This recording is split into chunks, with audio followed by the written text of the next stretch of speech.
So, folks, there is a guy called Vladimir Zelensky, and he is the leader of a country called Ukraine. And Ukraine, multiple years ago, was invaded by a much larger country called Russia, a country that is also a nuclear superpower. And Ukraine has been valiantly fighting off the Russian invasion ever since, largely with the help of arms and ammunition from other European countries, as well as the United States. And today, well, as a little bit of a preamble to this, um, when Donald Trump came into office as president of the United States, I don't know. Yeah, exactly. Crazy, right? But Donald Trump is in fact a president, I guess, and he doesn't like Vladimir Zelensky. He's pretty not a big fan, to say the least, and he's BFFs with Putin, the president of Russia or leader of Russia. I don't know that because Dmitry Medvedev is the president. I don't know what formal title Putin has. But regardless, moving past that, Putin runs the country. And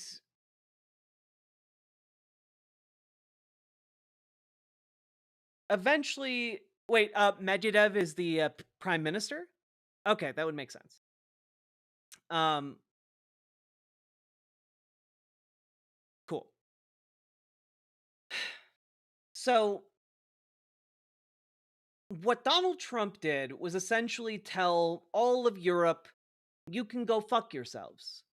We will no longer really be reliable as a NATO ally. We're not going to be really, holding up our end of the bargain when it comes to our mutual aid defense treaty that we've signed. Y'all can burn. Deuces. He had JD Vance go and do this for him to a room full of stoic, silent German generals who got real silent and hostile as JD Vance went on with his speech. Now, uh, we've also seen some of the other speeches given recently that basically have told Europeans and the various countries of Europe to kick rocks.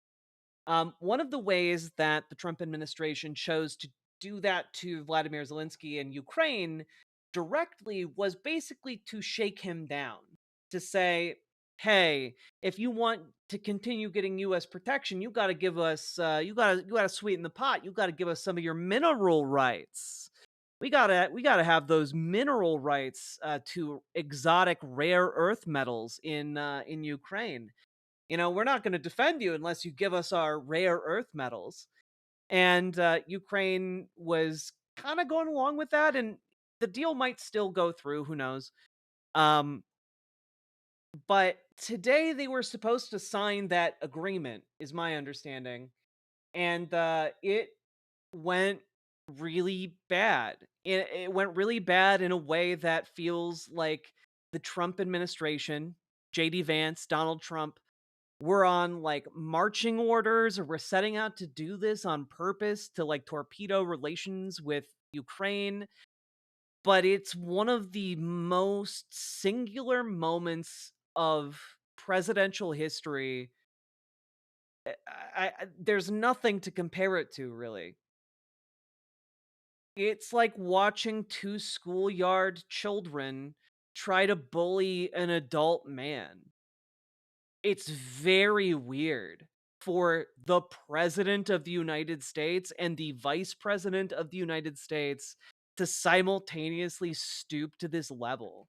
We're gonna watch the entire thing, um, and the subsequent fallout of this, I think, indicates that this is maybe something that's going to make it into wider society beyond just people who pay attention to politics all the time, which is why I wanted to cover it, because there are going to be a lot of people who just I don't think they understood how badly this was going to come across when the Trump admin folks were planning this, because it's very clearly planned. I don't like there's nothing at all that would trigger this response other than they wanted to make an example of Zelensky.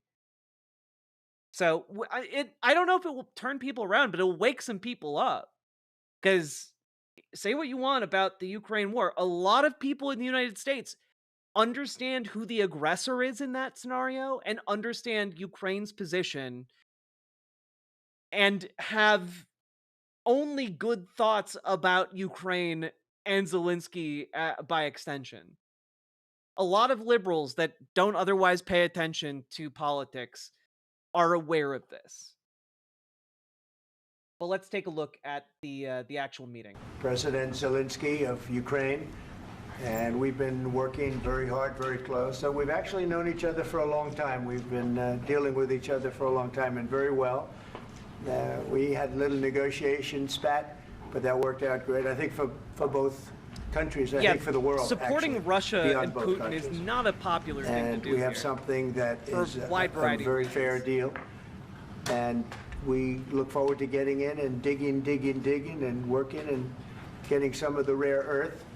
But it means we're going to be inside. We look forward to stealing all of your rare earth minerals from Ukraine. Thank you for rolling over for pressure. Aren't you so grateful for how we're robbing you of your resources in the face of a Russian invasion? Aren't you so grateful? And it's a big commitment from the United States, and we appreciate working with you very much. And we will continue to do that. We have had some very good discussions with Russia. I spoke with President Putin, and we're going to try and bring this to a close. It's something that you want and that he wants. We have to negotiate a deal. But we've started the confines of a deal, and I think something can happen. Confines of a deal? The big thing is the number of soldiers, mostly at this point, but soldiers being killed. You're losing thousands of soldiers. So on both sides, we're losing a lot of soldiers, and we want to see it stop. And we want to see the money get put to different kinds of use, like rebuilding. And we're going to be working very hard. But we've had a lot of very good conversations. I will say until we came along, the Biden administration didn't speak to Russia whatsoever. They didn't speak to anybody. They just allowed this to continue. And I will say that, I'll say in front of you, you've heard me say it 1,000 times, if I were president, this war would have never happened. We would have had a deal negotiated for you without having to go. Oh, man. I haven't watched any of this, by the way. Just look at how fucking tired of Trump's shit Zelensky looks already. God. Amazed that Zelensky didn't start throwing hands. I mean, Guy understands his position better than almost anyone, and he understands he can't do that, but like I bet he wanted to, and you know what? I think for Ukrainians, this entire appearance only made them think more favorably about him because they understand the amount of restraint he's showing is on their behalf. You know? He's showing restraint because he cannot afford to lose his shit when so much is riding on these negotiations and plans. Through what you've gone through. But your soldiers have been unbelievably brave. We've given them great equipment, but somebody has to use the equipment. They've been unbelievably brave, and we give them great credit. This was supposed to be over very quickly, and here we are 3 years later. So I give tremendous credit to your generals and your soldiers and yourself in the sense that it's been very hard fighting, very tough fighting. They're great fighters. And you have to be very proud of them from that standpoint. But now we want to get it over with. It's enough, right? We want to get it over with. So it's an honor to have you here. Thank you very much for coming. We're going to sign the agreement at the conference in the East Room in a little while, right after lunch. And we'll be having lunch together. We're also discussing some other things. And we appreciate everybody being here. It's somewhat of an exciting moment, but the really exciting moment is when they stop the shooting and we end up with a deal. And I think we're fairly close to getting that, and an honor to have you. And please, I'd like to say something. Yeah, thank you so much, Mr. President. Thank you for invitation. You know what? That's 2 thank yous right there. Why, it's almost like we should be, taking count of how many thank yous are being thrown around. Almost like it might become relevant.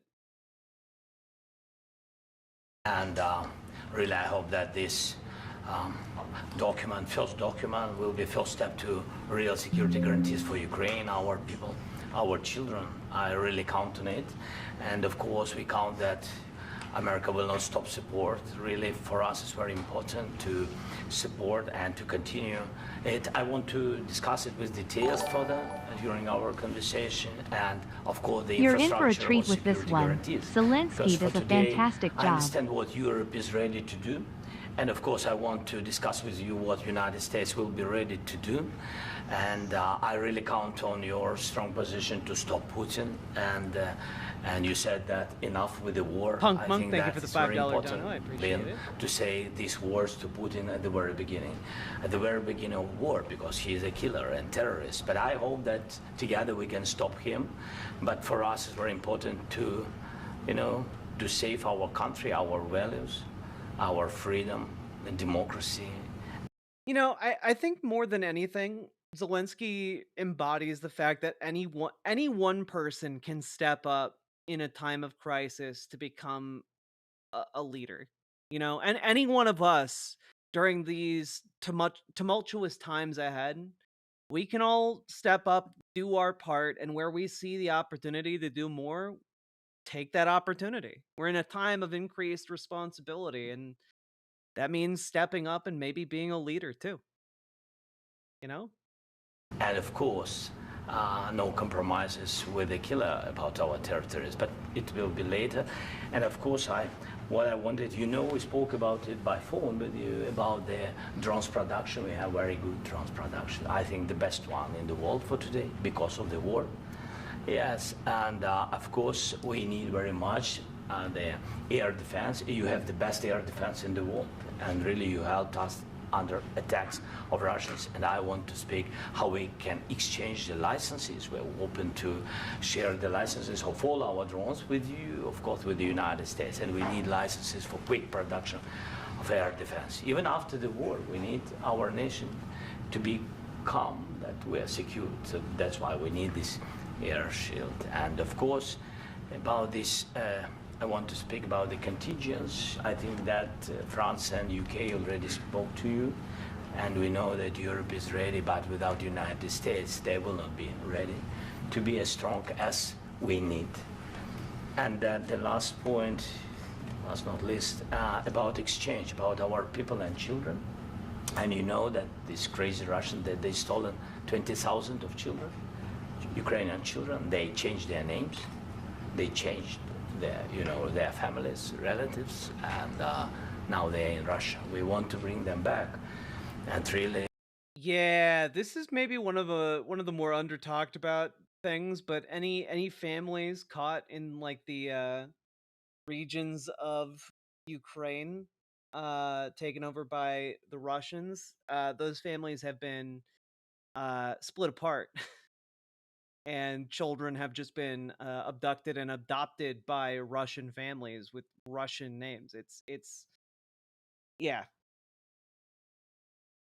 It's a big dream, task, and goal for me, and our warriors. By the way, Mr. President, we exchanged, released more than 4,000 warriors from Russian prison, but there are thousands more in the prison. I wanted to share with you some images. How it's, you have just can I now? Yeah, Have I? please. Some minute, 1 minute, 1 minute. Just you to understand in what circumstances, in what situation they are, and what the attitude of Russia to our prisoners.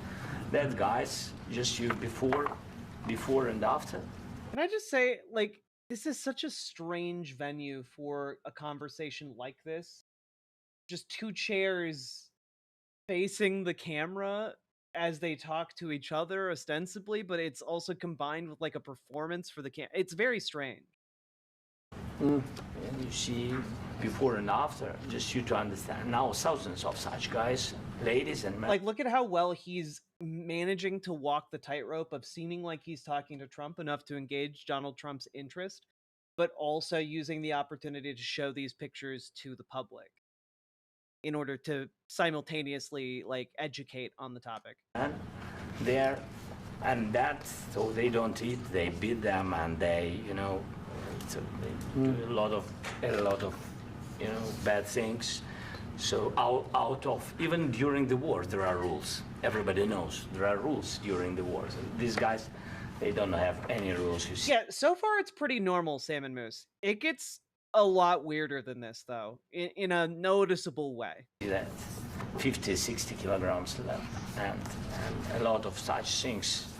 And I didn't want to show you what the changes with images of children, because I will just share with you. And I mean, it's looking tragic. Yep, that's tough stuff. Yeah, I wanted very much to give you, and you see. Yeah. This is pastor, by the way. They stolen pastors because it's not Russian church. They stolen pastors and moved pastors to the prison.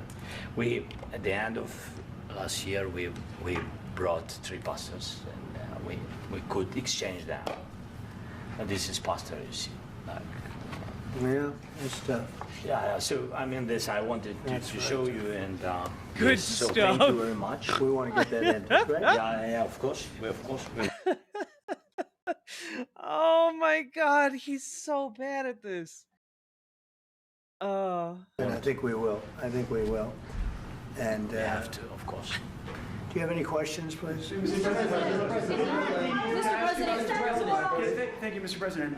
With the, how much money is the U.S. going to put into the fund that is being created today, and how does this provide long-term security for Ukraine? Well, we don't know exactly how much, because we're going to be putting some money in a fund that we're going to get from the raw earth that we're going to be taking and sharing in terms of revenue. So it's going to The be a lot of raw money will be earth. made from the sale and from the use of raw earth. And as you know, our country doesn't have much. He's saying raw earth.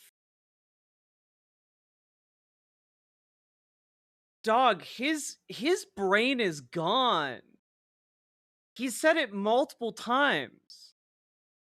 Raw earth. We have a lot of oil and gas, but we don't have a lot of the raw earth. And what we do have is protected by the environmentalists, but that can be unprotected. But still, it's not very much.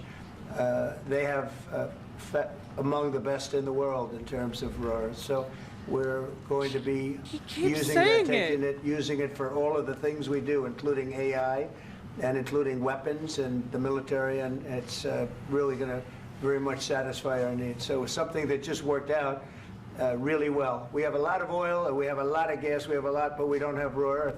So this has just about every component of the raw earth. Man, he looks so rough right now, guys. He looks so rough. That we need for computers, for all of the things we do. This puts us in great I only have raw water and raw earth. Those are the only things I eat. shape. And long-term security for Ukraine. How does this provide it? I think they're going to have great luck. I think once we make the agreement, that's going to be 95% of it. They're not going to go back to fighting. I've spoken with President Putin, and I feel very strong. I've known him for a long time, and I feel very strongly that they're very serious about it, and we'll make a deal. And when the deal is made, I don't think we talk about security. Everyone's talking about the other day. All they talked about was security. I said, let me make the deal first. I have to make the deal first. I don't worry about security right now.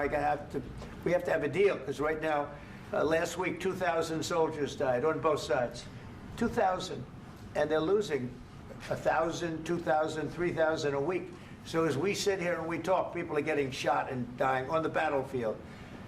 And you know, they're not American soldiers, but they're Russian soldiers and they're Ukrainian soldiers, and we want to be able to stop it. And we want to be able. It's literally, yes, hoi polloi. It's literally the meme of like the dog with the wallet. No security, only deal. Also to spend money on other things. We don't want to. This is a tremendous amount of money, and what the Biden administration did was terrible. They were giving money, but he had no security on the money. Europe, as you know, gave much less money, but they had security. It was in the form of a loan. They get their money back, and we didn't. And now, at least we're protected. We're not getting our money back from investing into Ukraine like it's a fucking business endeavor. Because the American taxpayer has to be protected too. But you're trying to cut all of the systems that would support us, dog. Don't pretend like you give a shit about the average American.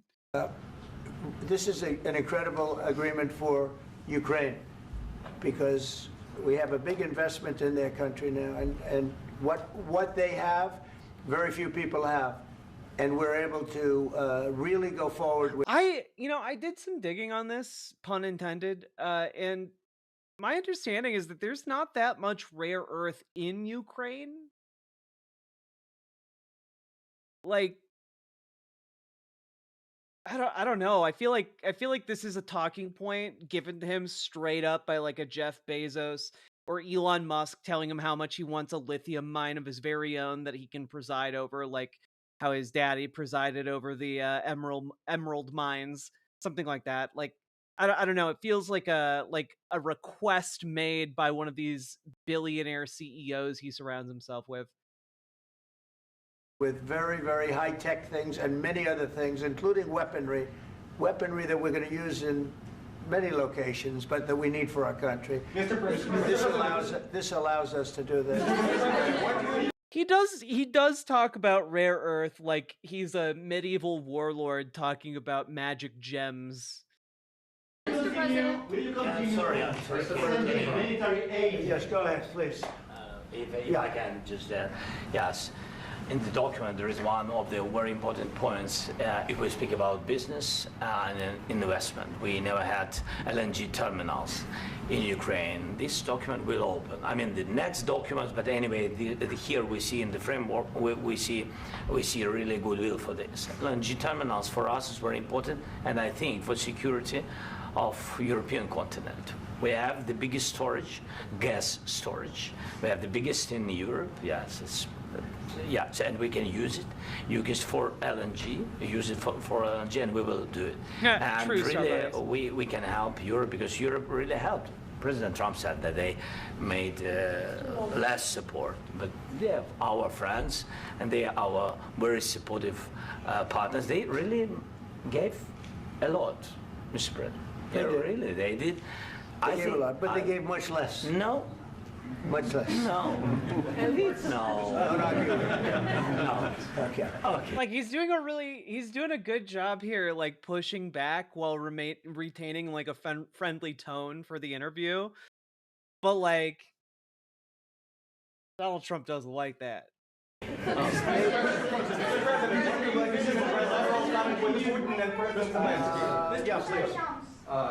Mr. President Trump, you have repeatedly called the deal with Ukraine as a historical one. And as a President of the United States, you make historical decisions in other issues which affect America and other world. So what place in the world history do you want to take? And do you associate yourself with any famous historical figures? Yeah, I'd say George Washington, Abraham Lincoln. I would say I'm. Yeah, I'd say I'm analogous to Abraham Lincoln. I basically freed the slaves, dog. Oh my god.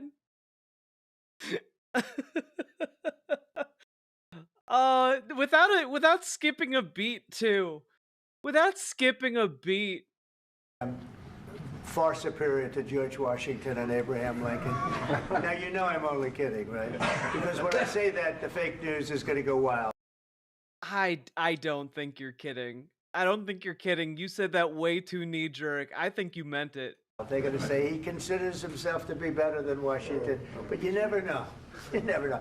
I don't compare myself to anybody. I'm here to do a job. We've had a great 35 days or whatever it might be, a month, a little more than a month.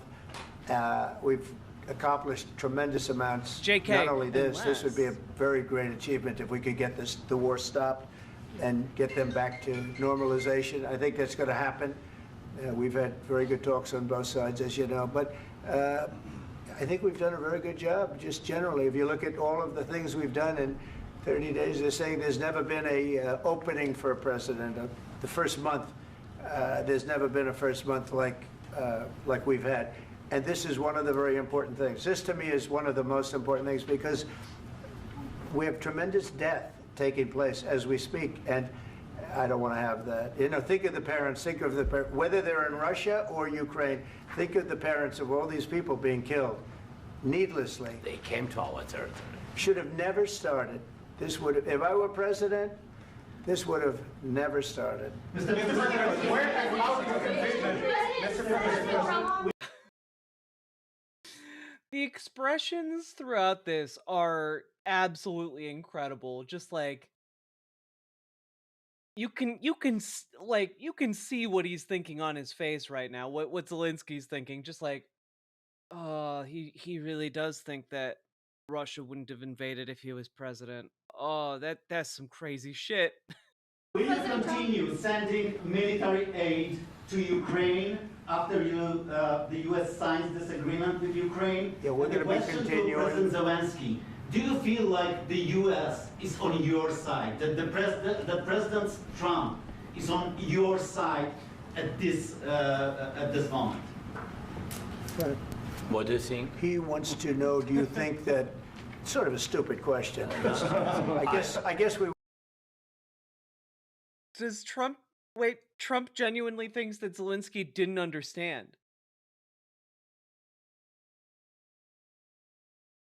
Trump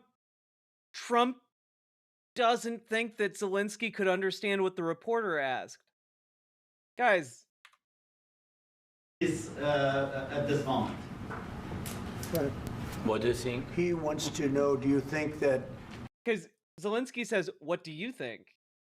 Because he doesn't want to give a direct answer to that question because it puts him in a really bad spot.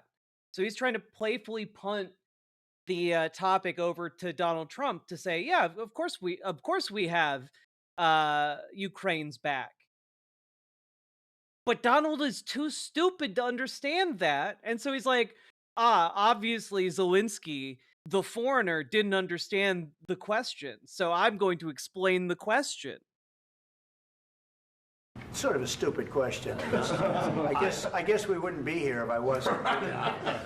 I think that the United States on our side from the very beginning of occupation, and I think that President Trump on our side, and of course, I'm sure that the United States President will not stop support. This is crucial for us. It's important for us. Yes. And Putin, the president, speaks about the people and the soldiers which are dying, but they came to our territory, they came to our land. They began this war, and they have to stop. And I think this is the question, with really the most important question. Can President Trump, I hope yes, with some other allies, to stop Putin, withdraw these enemies, our enemy, withdraw these troops from our land? And I think that you asked about the history, I think that if President, or when, he will stop Putin, if President Trump will bring peace to our country, I think he will be on this wall. We've had very, very good talks. Like, he's being so diplomatic, but he's also just like, I think I did okay. I think he bought it. What about military aid to Ukraine?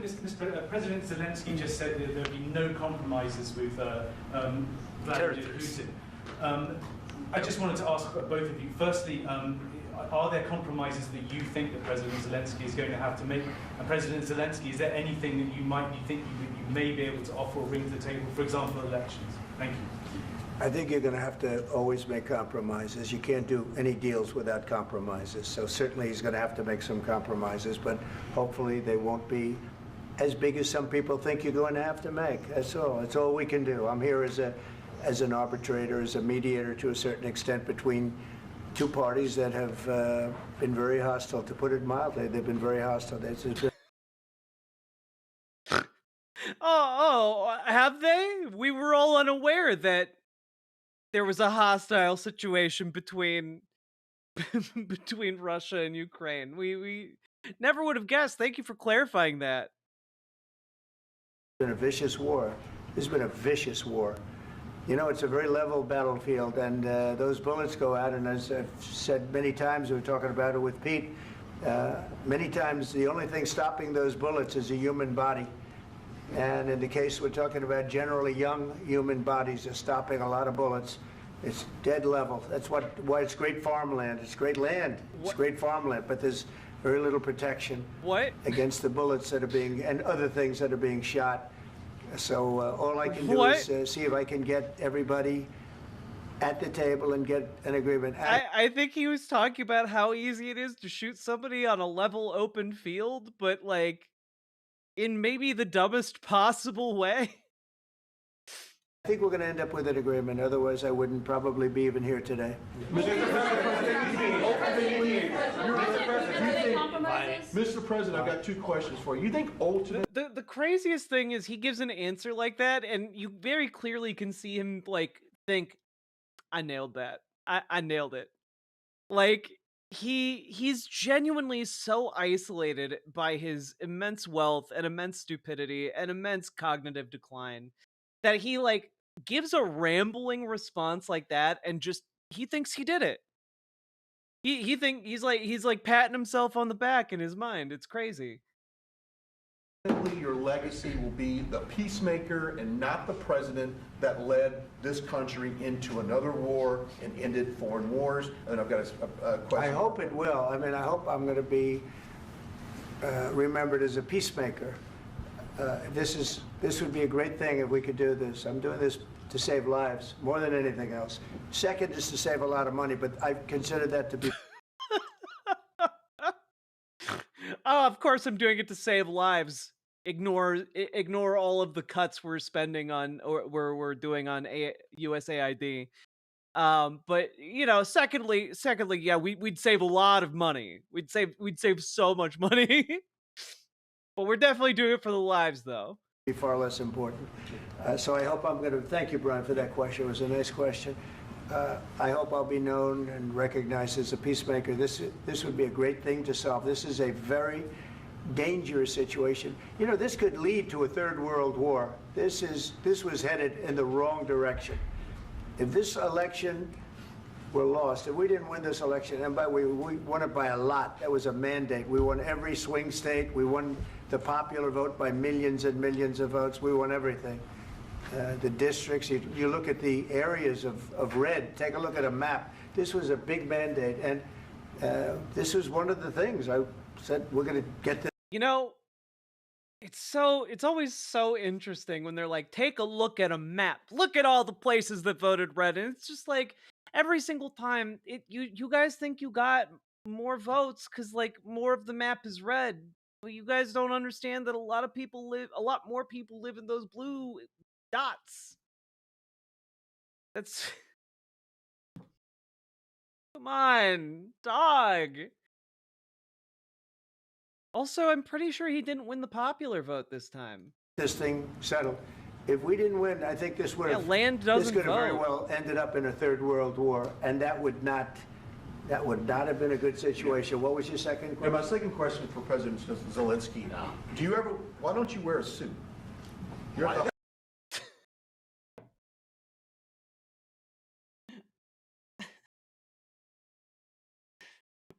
Okay. Why don't you wear a goddamn suit? Disrespectful and churlish. Why don't you wear a suit? Yeah, that was asked by Marjorie Taylor Greene's boyfriend. Yeah. Unironically. Also, that dude is only in that room because Donald Trump banned the AP. That guy, again, Marjorie Taylor Greene's boyfriend, replaced the evicted AP reporters. You're the highest level in this country's office, and you refuse to wear a suit. Just want to see if do you own a suit? Yeah, problems. A lot of Americans have problems with you not Really? respecting I the don't have dignity of this such- office. I will wear a costume. I will wear a costume next time. But genuinely though, no one gives a shit. No one in this country is like upset that he's not wearing a suit. after this war will finish. Okay. Yes, maybe one. Maybe something like this. Something like Yes, yours. sir. Yes. That'd be great. Maybe something better. I don't know. We will see. Maybe. Like, what would... Also, worth remembering, Vladimir Zelensky was a comedian before he became a president, so, like, I don't know if you want to be a reporter and be, like, salty towards him, because I bet he can burn you, like with without even thinking, alright? Yeah, don't heckle the comedian, it's not gonna go well. Something cheaper than, yeah. Thank you. Thank you. President Trump, thank you, President Trump. You said yesterday that you have... Are you going to send more arms to Ukraine in case there's no peace? Yeah, we're going to have arms to Ukraine, yeah, sure. Hopefully I won't have to send very much because hopefully we're going to have it finished. We're looking forward to finishing this quickly. We're not looking forward to sending a lot of arms. We're looking forward to getting the war finished so we can do other things. But we very much appreciate the agreement because we needed what they had, and we're treating, our country is now treated fairly. Biden didn't do that. He didn't know what the hell he was doing. This should have never happened. This should have never started. But, sure, the answer is yes, but hopefully we won't have to send much because I'm looking forward to getting it done quickly, very quickly. Does that mean you'll provide security guarantees, Mr. President? I don't want to talk about security yet because I want to get the deal done. You fall into the No security, only deal. same trap like everybody else. A million times you say it over and over. I want to get the deal done. Security is so easy. That's about 2% of the problem. I'm not worried about security. I'm worried about getting the deal done. The security is the easy part. Security is very nice. Everybody stops shooting. And now will Europe put people there? I know France is going to. I know the UK is going. It's not like this deal with Ukraine involves security at all. Haha. To. I know other countries are going to, and they Only happen to be raw right earth. next door. We haven't committed, but we could conceivably. We have security in a different form. We'll have workers there digging, taking the raw earth so that we can create a lot of great product in this country. We'll have workers there digging, and that they'll find security buried underground. That security is the name of our long lost alien mecha ship that we've covered up. You see, and then we'll find security for all of us. So in that sense, you have something, but we haven't determined that yet. I will say, in speaking to France, Like and the in battleship speaking to, Yamato. and they were here, as you know, last week and just the other day, they have committed to a lot of security. I don't think you're going to need much security. I think once this deal gets done, it's over. Russia's not going to want to go back, and nobody's going to want to go back. President Vladimir Zelensky's just sitting there shaking his head. No. Nope. That is not going to help. Not gonna help at all.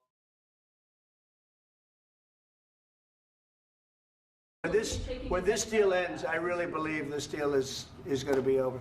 Question? Yeah, please go ahead. Thank you. Go ahead, Thank you please. so much. Mr. President, thank you. You had President Macron and Keir Starmer at the White House this past week, both of whom praised your courage and conviction to lead the pathway towards peace. Yes. Part of that involved, though, re-engaging Russia in diplomatic relations, something that previous leaders lacked the conviction to do so. What gave you the moral courage and conviction to step forward? God, the glazing is insane, dog. What gave you the gigantic penis and balls that you have that allowed you to step forward and talk to Russia? I can only make myself so erect. How do you get even more erect, sir? And lead that. Well, I love this guy. Who are you with? One American News, sir. Well, that's why I like him. One American News does a great job. I like the question. I think it's a very good question. It's a pathway to peace. It's a pathway to getting something solved. And I feel that as the head of this country, I have an obligation to do that. Plus, we're very much involved. Are those the fascists? Yes, that is one of the fascist glazing networks. It's too bad we got involved because there should have been no involvement because there should have been no war. And there shouldn't have been October 7th. That would have never happened. As you know, Iran was broke.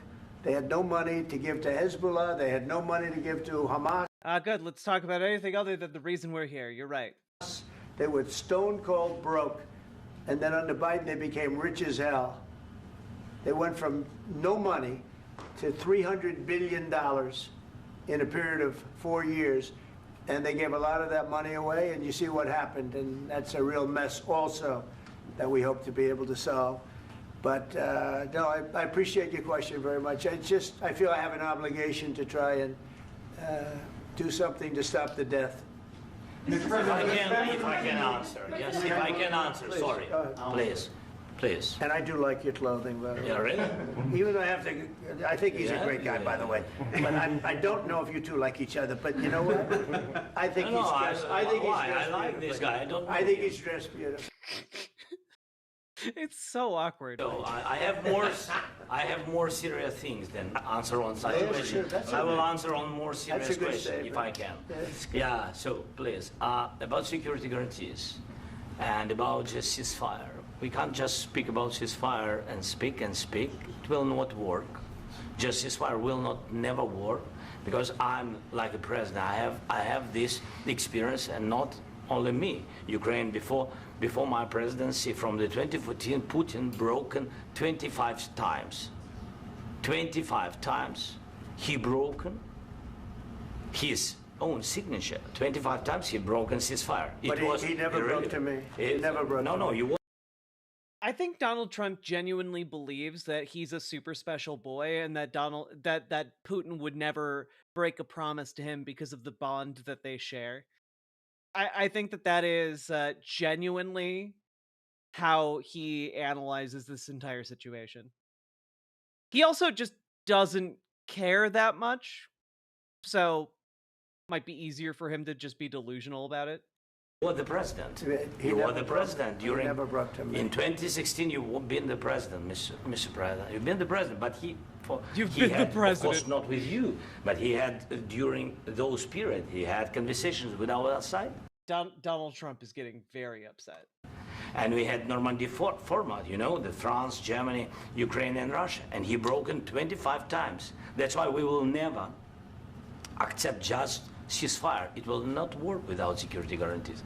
Security guarantees, maybe President is right about this document and other, but this document is not enough. Strong army is enough. Because his soldiers afraid, Putin's soldiers afraid of our soldiers when we're strong enough. If we are not strong enough, if we are empty, if our storage is empty, we can't defend our land. Today, you know, he knows that we have, all the world knows that we have meeting, yes? Why he's using ballistic? Putin today using ballistic on our hospitals, schools, and etc. Ballistic. So he knows. Literally right after this, like a Russian drone bombed the hospital in Ukraine. That we are here and that President Trump is really have goodwill to stop this war. And you hear now the president. So why he's using? So he doesn't want to stop. He doesn't want. But I hope that we will do it. Really, we'll do it.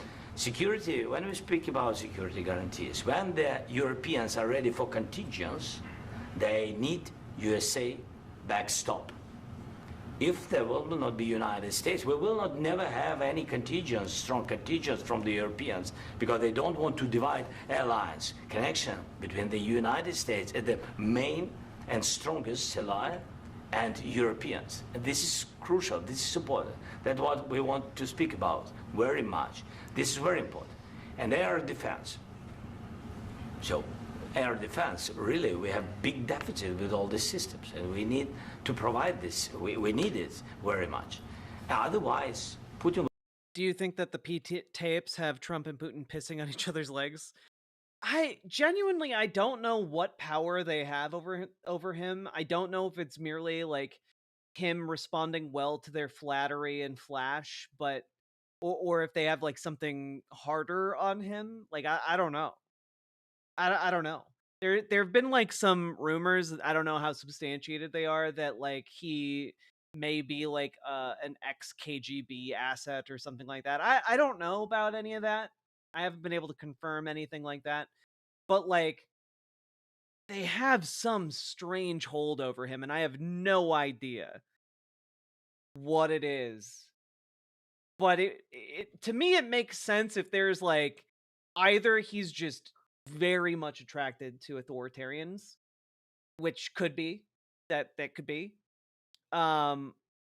Or it could be that they have something on him and that is capable of like destroying his reputation, even as elevated as he is. I think that there's a lot more going on behind the scenes. I just have no idea what that full picture looks like. Will never stop, and will go further and further. He doesn't want. He hates us. You know, it's not about me. He hates Ukrainians. He thinks that we are not a nation. He thinks, and he shared these thoughts. I think maybe with your team also. I don't know, but with all the Europeans, in media, officially and not, he always said that there is no such country, such nation, such language, and such life like Ukrainian. No, he really doesn't respect all the Ukrainians, and he wants to destroy us. And you are right, Mr. President. That's 2%. This document, maybe other documents, it's a very good start, very good, but it will not enough to stop this person. Should Russia pay to rebuild Ukraine? Mr. President, under these Should Russia pay to rebuild Ukraine? They have to pay. This question. This is the rule. This is the rule of the war. This is the rule of the war. During all the centuries, all the history, this is the rule of the war. Who began, those pay.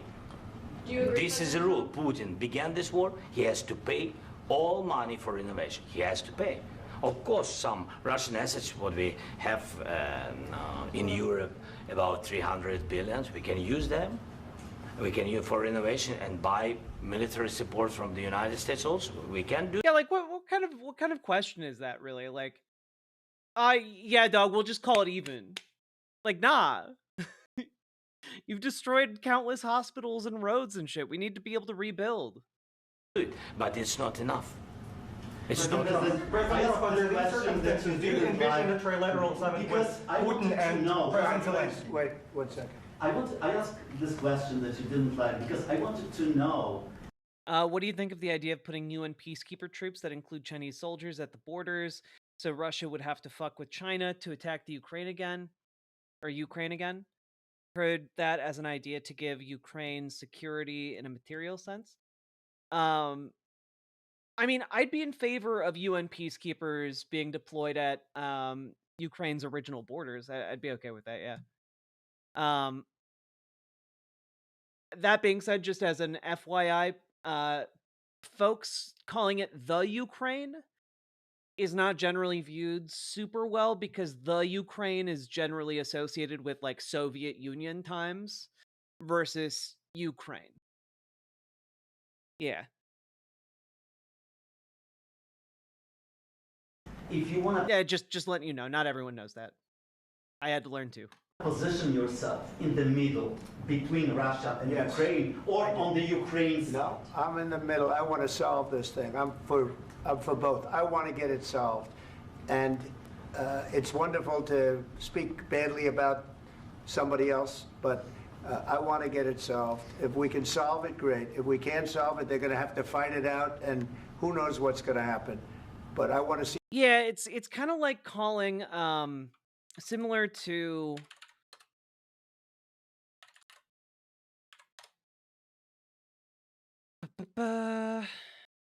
it's similar to calling like the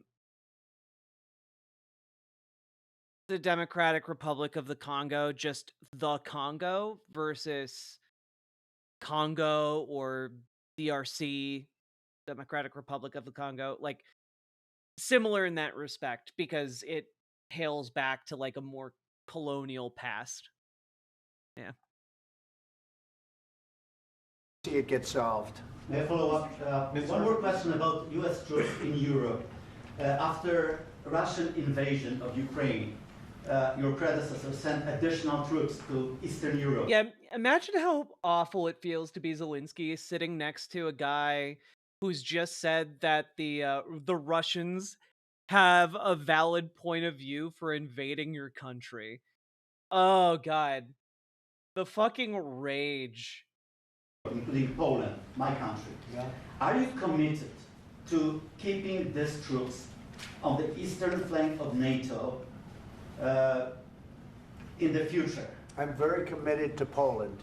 I think Poland has really stepped up and done a great job for NATO. They, as you know, they paid more than they had to. They are one of the finest groups of people I've ever known. I'm very committed to Poland. What about Baltics? Poland's in a tough neighborhood, you know. What about the Baltics? The Baltics, they got a lot of, it's a tough neighborhood too, but we're committed. We're going to be very committed, and we're committed to NATO. But NATO has to step up, and the Europeans have to step up more than they have.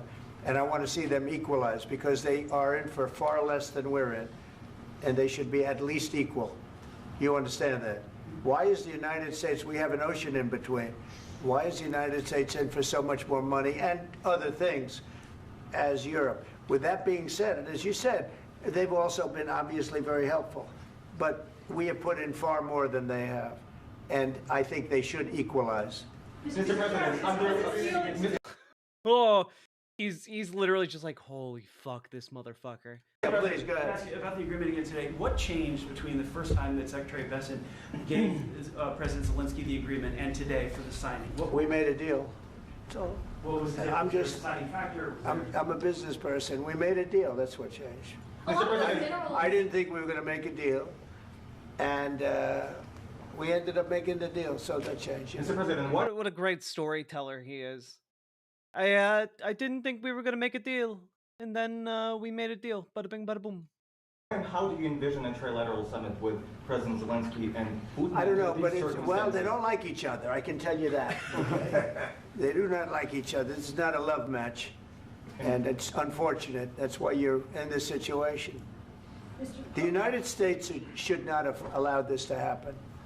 Okay? The United States, run by a man that didn't know much, I'm going to be very nice, run by an incompetent person, very incompetent person, should never have allowed this to happen. I've stopped wars. I've stopped many wars. My people will tell you, I stopped wars that nobody ever heard about. I stopped wars before they ever started. You can look at some of, I could give you a lot of nations that would tell you right now they were probably going to war. I could tell you right now there's a nation thinking about going to war on something that nobody in this room has ever even heard about. Two smaller nations, but big, still big. And I think I've stopped it. But this should have never happened. Mr. President. About sorry, just a second. About any negotiations. First of all, I have to say, have you guys? Is The Office too old of a reference for you guys? Like, there's a certain type of like cringe social comedy that just makes you wince with the pain of how awkward it is. And that's the feeling that I got watching The Office sometimes made me cringe so much that I wasn't able to like watch the episode. I had to like go out of the room. And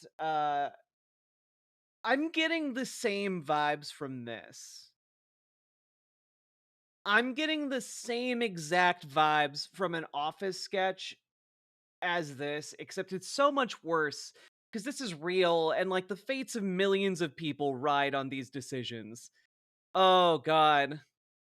I want really to tell you, and I think that everybody understands that Ukraine, more than Ukrainians, nobody. Samara says, yes, you know, TYT tried to make a show like that called The Mobile Oval, and oh boy, did we watch that. It was not good. Want to stop this war. But at the future, any negotiations, it's understandable that two sides of the war, not Russia and the United States, because this is not the war between Russia and the United States. This is war of Russia against Ukraine and Ukrainian people. So these two sides will be at the anyway will be at the negotiation table. Then of course United States, like the strongest partner of the Ukraine, and of course Europe. I think Europe is very important. I want to speak about it with the president. Yes, Europe is very important for us because we really defend. Oh, Neon, TYT is pretty much fully cooked. Yeah, you can still find some good people on like their sub shows, but the main show is cooked. You know, we'll never know what happened to them. Live from the Polymarket studio in LA. And Europe for today, all Europeans Don't know how that happened. really recognize that we are defending line, and they have real life, and our people are dying. That's why they helped us. And also, it's about the NATO. Yes, between, like the president said, you have big, nice ocean. Yes, between us. But if we will not stay, Russia will go further to Baltics and to Poland, by the way. But first to the Baltics. It's understandable for them because they've been in the USSR. You know, they've been one of the republics of the USSR, and Putin wants to bring them back to his empire. It's a fact. And when he will go there, if we will not stay, you will fight. Your American soldiers, it doesn't matter, do you have ocean or not, your soldiers will fight. Mr. President, would you be willing to visit Ukraine, maybe Kiev or Odessa, which is known to be a 30-year-old Black Sea? It was my question. Is it sad that Zelensky, a non-native English speaker, is far more eloquent than the supposed leader of our own country? It really is. Like, Zelensky, like, was just was not as smooth a talker when he first started doing the rounds after Russia invaded. So like he's come a long way, but like, man, the comparison between Trump and someone who can actually speak English is wild, you know? I don't want to talk about Odessa now. Let's not talk Raw about Earth. Odessa. I want to talk about making a deal, getting peace. We don't have to talk about Odessa, but a lot of cities have been destroyed. A lot of cities that are not We don't. Why is he mad about talking about Odessa? recognizable. There's not a building standing. No, no. And a lot of you have to come, things have Mr. to happen. President. You have to come and to look. No, no. He's like, there's not a building standing. They've leveled it all.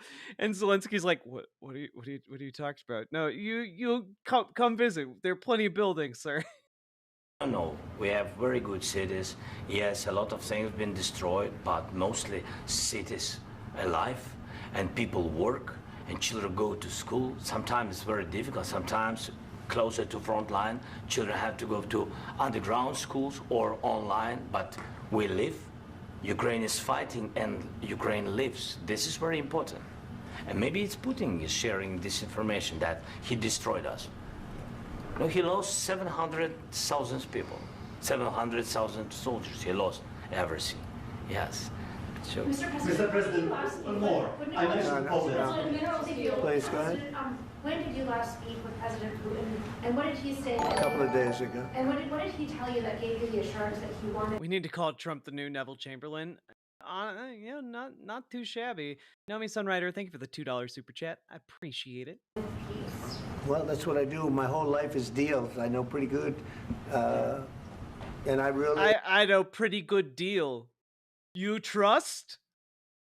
Like, how does anyone watch this man talk and they're like, yeah, this guy sounds like a solid deal maker. This guy really understands how to wheel and deal. You know, he no deal good. Would never trick. No deal good. Like, dude can barely string words together. I don't believe that he understands business. I've known him for a long time. I've dealt with him for a long time. He had to suffer through the Russia hoax. You know, Russia was a hoax. It was all Biden. It was nothing. What? Is he literally like bonding with Putin because he was accused of having a close relationship with Putin and Putin was like pulling strings to help him get elected? He's like, yeah, we both lived through it. We both lived through the Russia hoax, and now I'm just so much more. We've trauma bonded together. Are you fucking kidding me? Dog! We live in the dumbest timeline! Ah! He really, dear diary, today, Vladimir Putin looked at me It made me feel things I hadn't felt in ages, butterflies bubbling up in my tummy. And I know we both feel the same things because people called us liars together. And sure, Putin was lying, but those eyes. It really is insane though. I can't.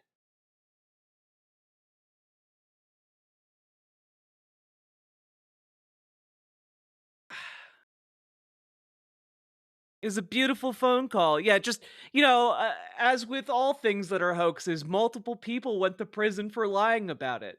You know, something that happens with hoaxes very frequently, I guess. To do with him.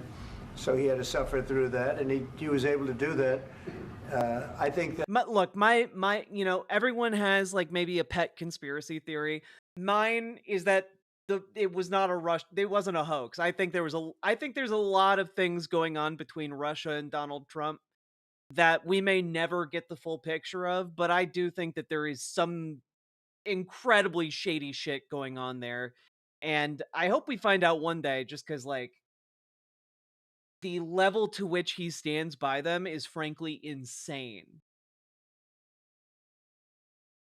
Like, someone pointed out, I think it was Dragonfly earlier in chat, support for Vladimir Putin is at like 10% among the United States.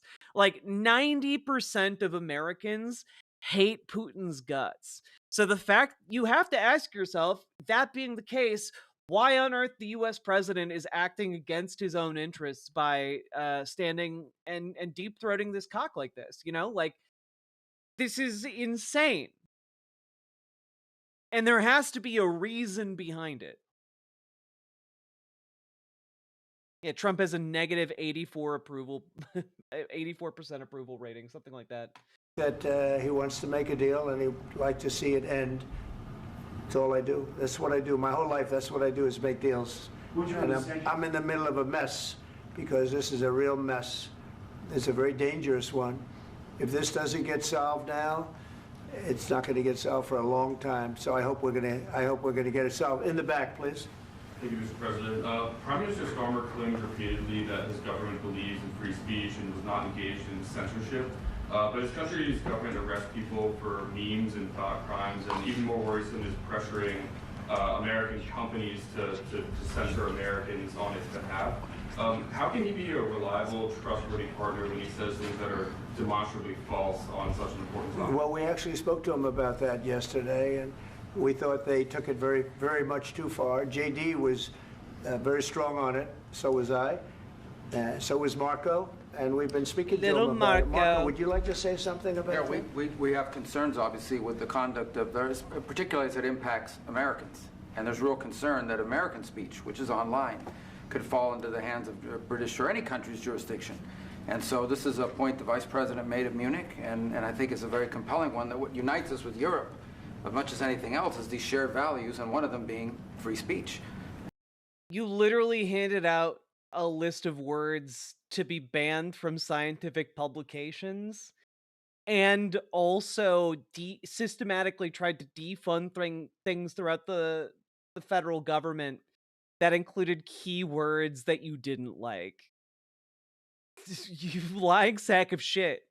And so if Americans are threatened by it, we're going to need to take action in that regard. Mr. President.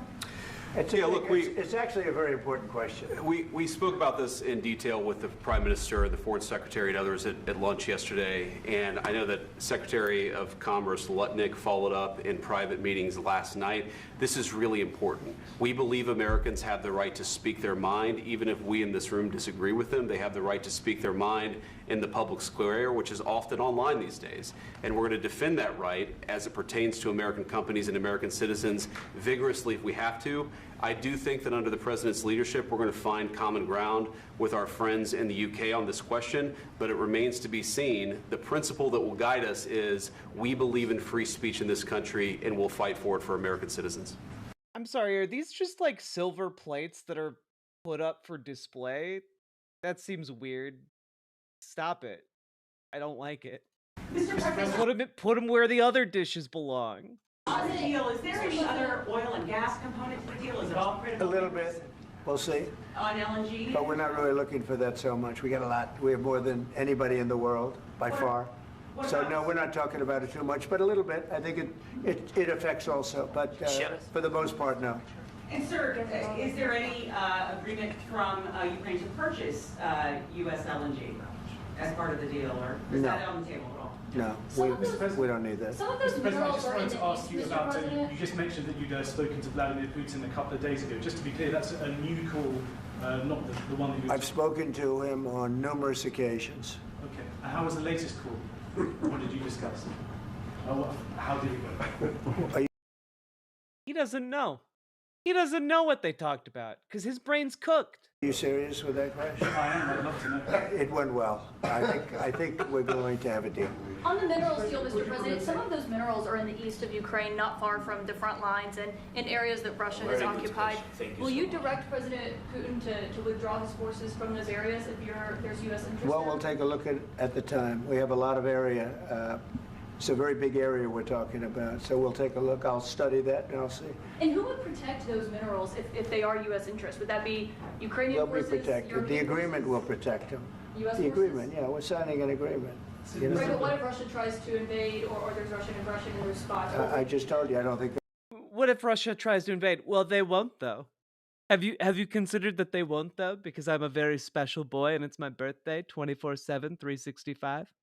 That's going to happen. And if that were going to happen, I wouldn't make a deal. If I thought that was going to happen, I wouldn't make a deal. Some people may wonder why. You know, you ought to focus on CNN on survival, not asking me these ridiculous questions. Focus on surviving, because CNN's got such low ratings, I don't think they're going to survive. Let's go. Please, go ahead. Since I already mentioned Poland. Poland was under Russian control for decades after the Second World War. When I was a kid, I looked at the United States not only as a most powerful country, richest country in the world, the country that has great music, great movies, great muscle cars, but also as a force for good. And now I'm talking with my friends in Poland, and they are worried that you align yourself too much with Putin. What's your message for them? Well, if I didn't align myself with both of them, you'd never have a deal. Well, it's very simple, okay? I align myself with both of them and go in both of their directions, and that solves the problem. You see?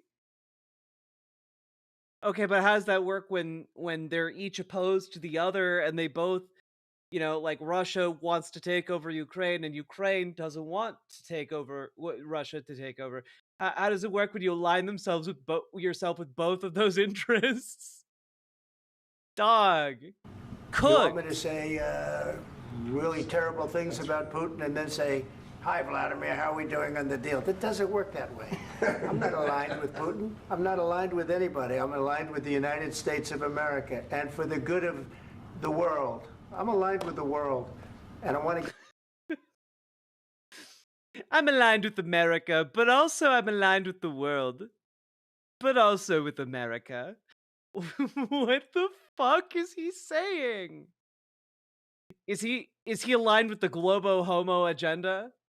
Get this thing over with. You see the hatred Globe he's got Homes? for Putin. It's very tough for me to make a deal with that kind of hate. He's got tremendous hatred, and I understand that, but I can tell you the other side isn't exactly in love with, you know, him either. So it's not a question of alignment. I'm aligned with the world. I want to get the thing set. I'm aligned with Europe. Stop saying it. Saying you're aligned with the world just doesn't mean anything. Dog. Get this thing done. You want me to be tough? I could be tougher than any human being you've ever seen. I'd be so... You want me to be tough? I can be tougher than any human being you've ever seen. Dog, you pretended to have bone spurs to get out of the military. Fuck you. Dog. He's about to start like copy pastaing the Marine sniper story up here. Are you kidding me? So tough, but you're never going to get a deal that way. So that's the way it goes. All right, one more question. Hey, I will respond. Zelensky's just dissociating right now. So look, for 4 years in the United States of America, we had a president who stood up at press conferences and talked tough about Vladimir Putin, and then Putin invaded Ukraine and destroyed a significant chunk of the country. The path to peace and the path to prosperity is maybe engaging in diplomacy. We tried the pathway of Joe Biden of thumping our chest and pretending that... Just as an FYI, during all of the Joe Biden era, they had people trying to negotiate. The negotiations just kept getting undermined by Russia because they didn't want to negotiate for peace. They want to take over the country. The President of the United States' words mattered more than the President of the United States' actions. What makes America a good country is America engaging in diplomacy. That's what President Trump is doing. Can I ask you? Wow, a president engaging in diplomacy? That's wild. Sure. Yeah? Yeah. Okay. So he occupied our parts, big parts of Ukraine, part of East and Crimea. So he occupied it on 2014. So during a lot of years, so I'm not speaking about just Biden, but those time was Obama, then President Obama, then President Trump, then President Biden, now President Trump, and God bless, now President Trump will stop him. But during 2014, nobody stopped him. He just occupied and took. He killed people. You know what the contact 2015. 2014 and 2014. Yeah. So I was not here. Yeah, but that's exactly right. Yes, but during I wasn't here, so it doesn't have anything to do with me. Like, God, let him finish what he's talking about. He hasn't even made his point yet. 2014 till 2022. The reason he said that is because he can only pay attention to something if it's about himself. I love how it's Magical Girl Madness writes, I love how it's like the way to not be a country invaded is diplomacy, is the equivalent of the way to not be a person abused is forgiveness. Like, bro, come on. Yeah, no, it's like, yeah. Yeah, the situation the same. The people have been dying on the contact line. Nobody stopped him.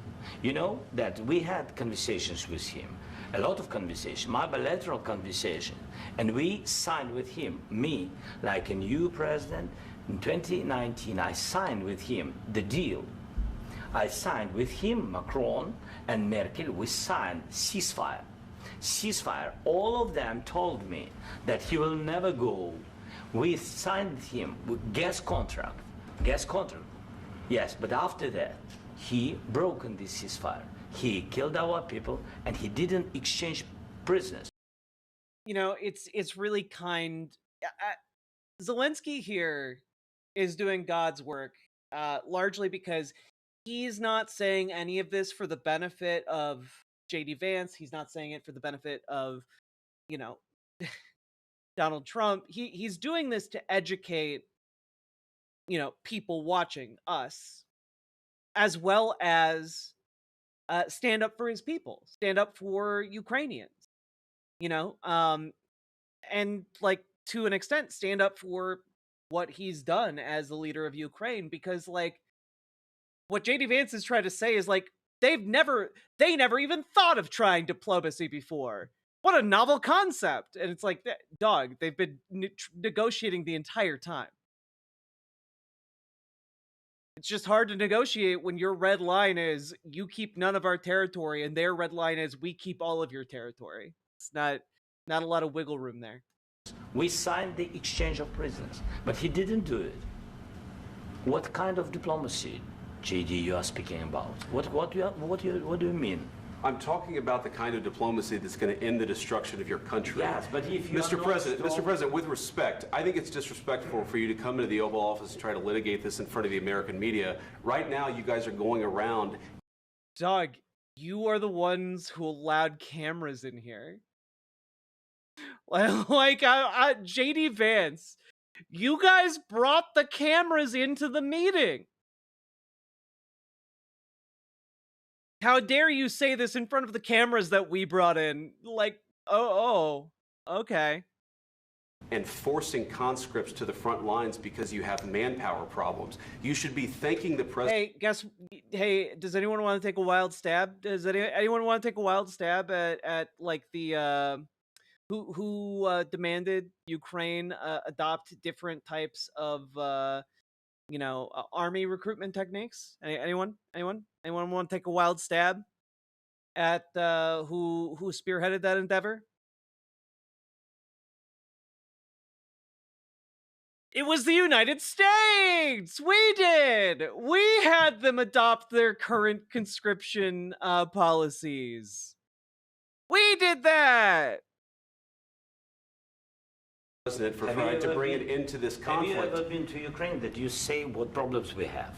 I have been to. Count once. I've actually watched and seen the stories, and I know what happens.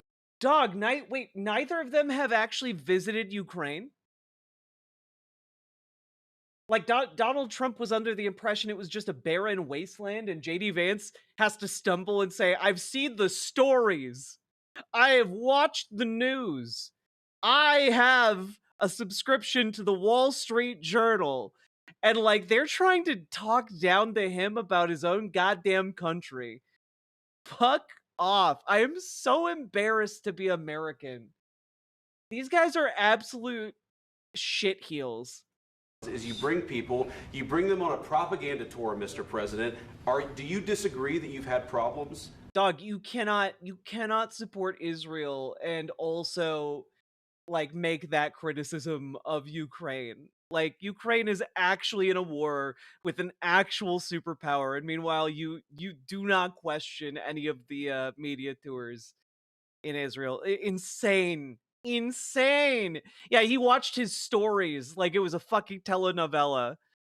What, bringing people into your military? And do you think that it's respectful to come to the Oval Office of the United States of America and attack the administration that is trying to? You understand, like, this all feels like it was set up for JD Vance to do something like this, right? Like, this comes out of nowhere. Especially considering, as we know, there were 2 thank yous at the beginning of this.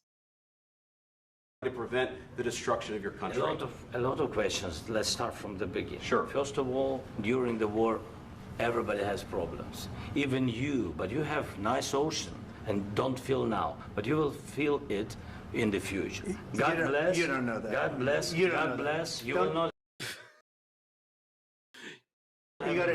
Don't tell us what we're going to feel. We're trying. Yeah. What Zelensky is trying to say is, if Russia successfully completes its invasion and Ukraine falls, like, they're gonna keep moving. And eventually, we are going to feel those economic effects. You know, it doesn't mean Russia will be banging on our door to invade across the Atlantic Ocean, but it does mean we'll feel something about it. Like, it does mean there would be economic consequences. There would be diplomatic consequences. It would change the entire global power dynamic if that happened. And Donald Trump is like, don't tell us how we're gonna feel. Absolutely insane. Like he's a child just reacting against the words because he's like, you can't tell me what to feel, Mom. You can't do that. I could feel anything. I could be feeling happiness. I could be feeling sad. I'm not feeling angry. Stop telling me what I feel, Mom. Gosh. That was me slamming the door. Slam. To solve a problem. Don't tell us what we're going to feel. I'm not telling you. Because you're in no position to dictate that. Remember this. You're in no position to dictate what we're going to feel. God, this is such an embarrassment for every single American. We're going to feel very you will good. Feel influence. We're going to feel very I'm good and very strong. You will feel influence. You're right now not in a very good position. You've allowed yourself to be in a very bad position, and he happens to be right about it. From the very beginning of the war. You're not in a good position. You don't have the the cards right now. With us, you start having not playing cards. Right now, you don't. You're playing cards. Mr. President. You're playing cards. Serious. You're gambling with the president lives of war. millions of people. You're gambling with World War III. You're gambling with World War III. And what you're doing is very disrespectful to the country, this country. That's back to you. Far more than a lot of people said they should have. Have you said thank you once this A lot entire of meeting? times. No, in this Even entire meeting, today. have you said thank Even you? today. You Twice, actually, JB. We were counting. Became relevant. went to Pennsylvania and campaigned for the opposition in October. Offer some words of appreciation for the United States of America and the president who's trying to save your country. Please, you think that if you will speak very loudly about the war, you He's can... not speaking loudly. He's not Yeah. speaking loudly. Yeah, no, like, this entire rage, which, by the way, is unprecedented in the history of American relations with foreign powers, absolutely unprecedented,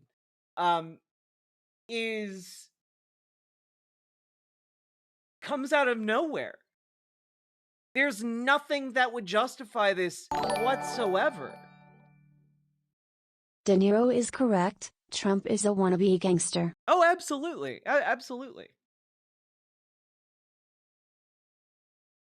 Like, I think that JD Vance was put up to this. I think, like, I think, I don't know who the order came from or, like, who set this up, but I think they coordinated on this to jump Zelensky and try to demean him in the media, you know? And it totally backfired because these guys look pathetic as shit. Loudly. Your country's in big trouble. Can I Wait a answer? minute. No, Can you've I done a lot answer? of talking. Your country is in big trouble. I know. You're not I winning. know. You're not winning this. You have a damn good chance of we coming are out staying, okay because of Mr. us. President, we are staying in our country, staying strong from the very... Also, what a fucking champ. Like, not losing your shit during this must have been one of the hardest things. This is an abuse tactic happening. Put your victim on the defense even if, especially if means you need to make things up. Especially if what you are saying makes no sense. Exactly. But, like, he's absolutely, like, keeping his cool and recentering this. I feel like if I were in his position, I would have probably lost it when Trump said, you guys aren't winning this thing, because fuck that. Fuck you telling me that, you know? I am angry as an American on behalf of Vladimir Zelensky. Like, he deserves so much better than that from us. And the fact that we have a president who's talking down to a guy who's an actual, like, war hero, to me seems absolutely disgusting. They wanted him to grovel. They wanted the entire nation of Ukraine to grovel, and they ain't built like that. They ain't built like that.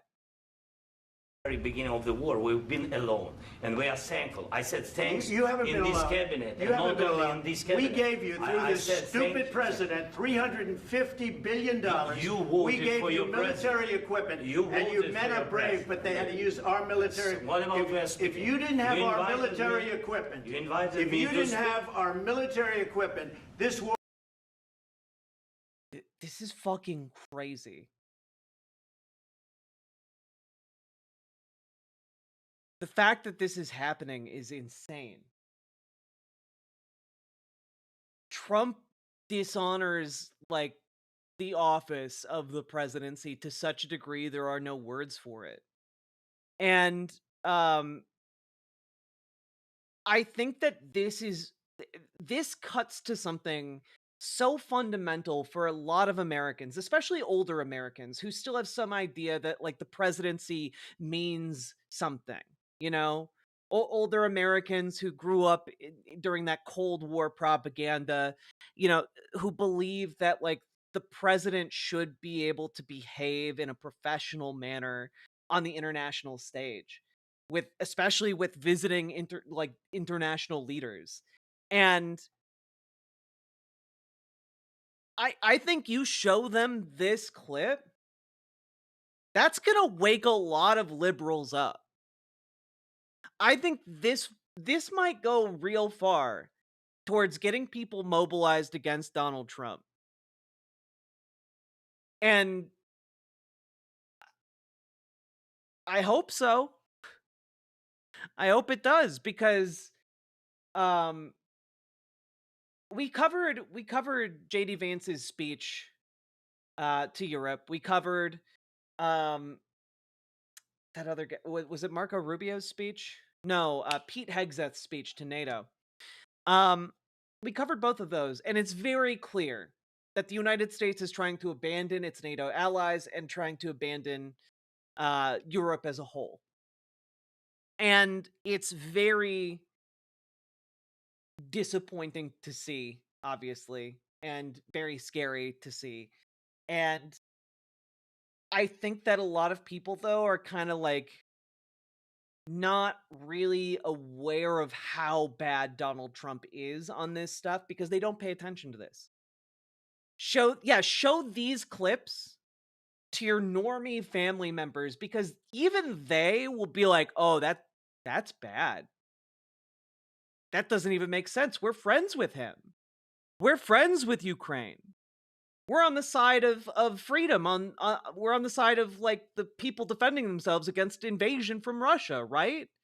That's where the vast, overwhelming majority of Americans are on this issue. It's not a one-party issue. Supporting Ukraine is bipartisan. And that can make it a very useful tool to get people awake and aware of the fact that this administration is fucking evil and is fucking over the perception of us on an international scale, and is in fact insane.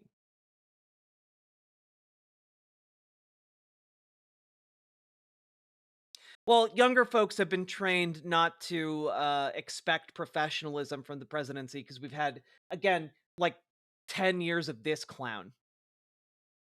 War would have been over in 2 weeks. In 3 days. I heard it from Putin. In 3 days. This is something maybe new. Less. In 2 weeks. Of course, yes. It's going to be a very hard thing to do business like this. Again, I tell you. just say thank you. I said a lot of times to American people have run fact checks on this, and I think like in total there's like, I don't know, like over 50 times he said thank you to elected officials in the United States. Oh, like it's constant.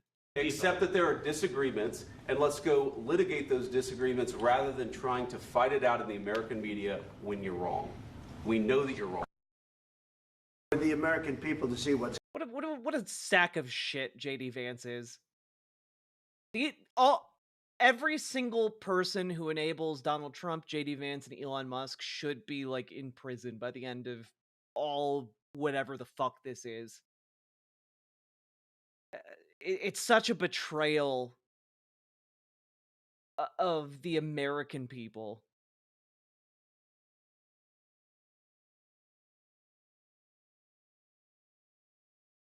"33 times Zelensky thanked Americans and U.S. leaders." Yeah, but he probably thanked Democrats, so, you know, doesn't count.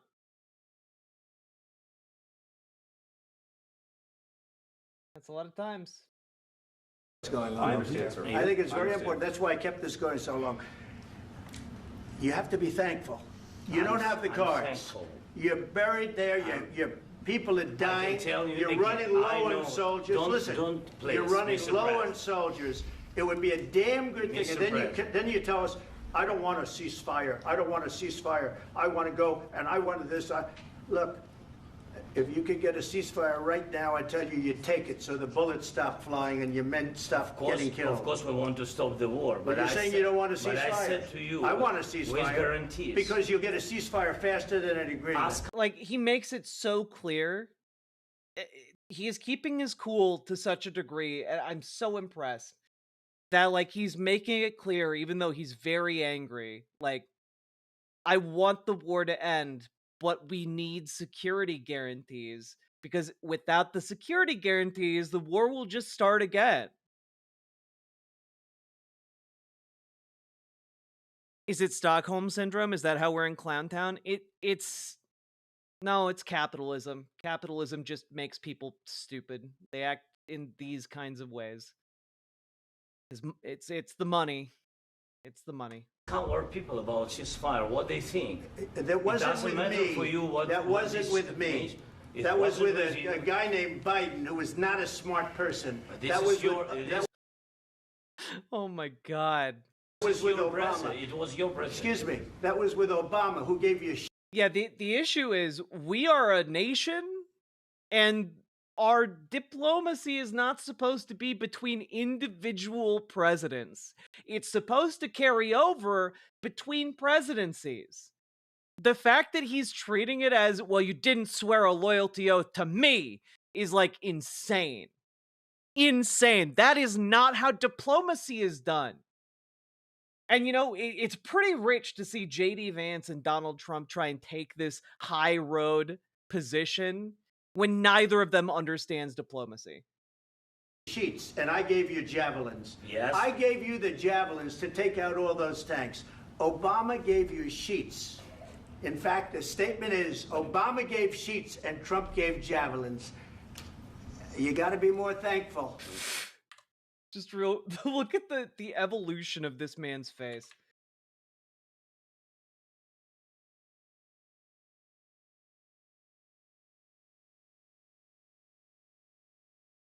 Oh. Oh. Are you sure about that? Are you sure about that? Oh my God. You got to be more thankful. Because let me tell you, you don't have the cards. With us, you have the cards.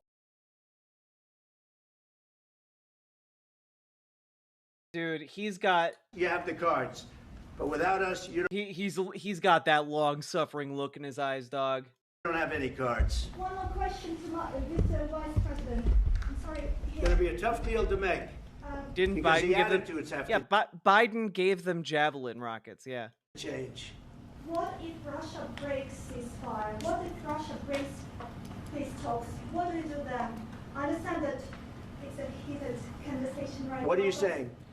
She's asking, what if Russia breaks the ceasefire? What if anything? What if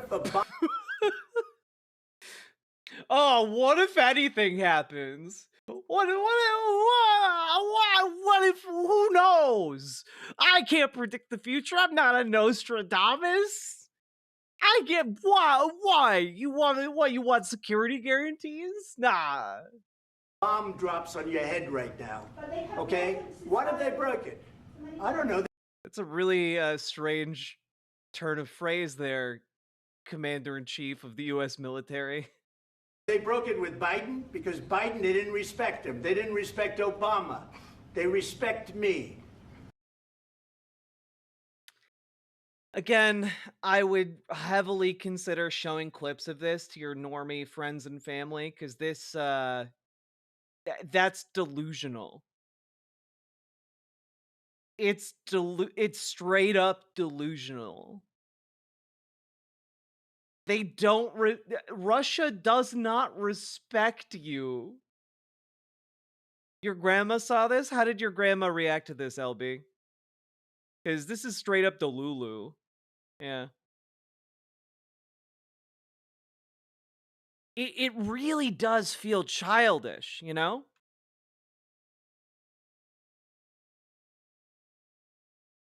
It's insane.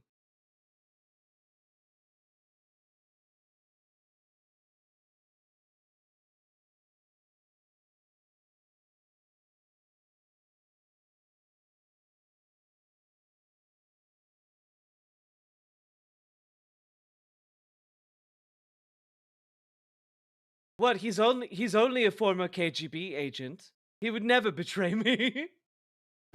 Let me tell you, Putin went through a hell of a lot with me. He went through a phony witch hunt. Oh my God, he's saying it again. He's saying it again. Yeah, all of these people are accusing me and my KGB agent friend of crimes, and I can't believe that. Where they used him and Russia. Russia. You ever hear of that deal? That was a phony Hunter Biden, Joe Biden scam. Hillary Clinton shift. He's just word associating now. Adam Schiff. It was a Democrat scam, and he had to go through that, and he did. Yeah, Democrat scam that several people went to jail for lying on your behalf. Did go through it. We didn't end up in a war. And he went through it. He was accused of all that stuff. He had nothing to do with it. It came out of Hunter Biden's bathroom. It came out of Hunter Biden's bedroom.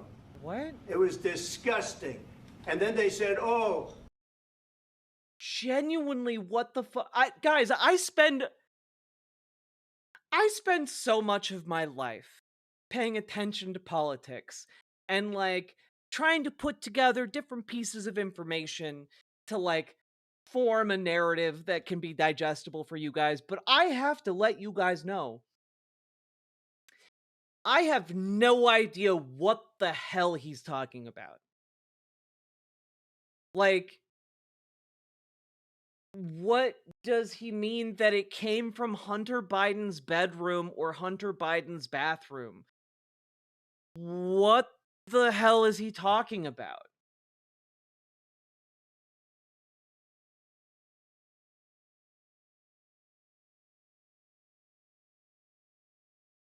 Yeah, like, he's like he's getting actual side eye right now. God.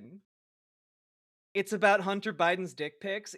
Those hogs really live rent free in these politicians' heads. It's crazy. Oh, the laptop from hell was made by Russia.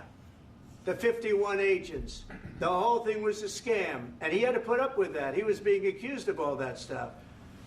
All I can say is this.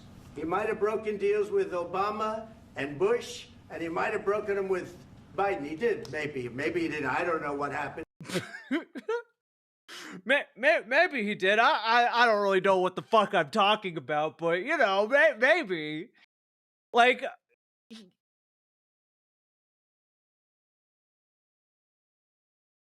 okay, real talk. If you managed to get this far in my video and you're a conservative somehow, I genuinely want to know how you can listen to this and think that this guy has any semblance of his marbles together. Like, he's gone, dog. He doesn't even know what he's talking about. And he says it directly into the camera as he struggles to come to any definitive conclusion. This is not 5D chess. This is grandpa, like, forgetting where he is and who you are. That's my perception of it. It's insane. Raw earth. We need that raw earth. But he didn't break him with me. He wants to make a deal. I don't know if you can make a deal. The problem is, I've empowered you to be a tough guy. And I don't think you'd be a tough guy without the United States. And your people are very brave. But you're either going to make a deal or we're out. And if we're out, you'll fight it out. I don't think it's going to be pretty, but you'll fight it out. But you don't have the cards. But once we sign that deal, you're in a much better position. You know, like, I'm not going to lie. I have been watching this guy more often recently. And I do think his mind is going. You know, like, genuinely, he's just saying crazy shit.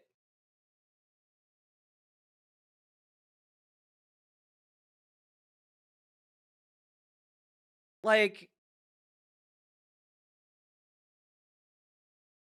Imagine if we had someone with Reagan-level cognitive decline, but no one around him really cared to hide it. Because, we arguably had that with Joe Biden, right? Like, cognitive decline, people around him hid it well enough, long enough, that nobody had an idea, right? Until it became very clear on the debate stage. But, like, with Donald Trump, nobody really gives that much of a shit about his cognitive issues, especially when he just babbles like he does. I think his mind is going, you know? That's weird.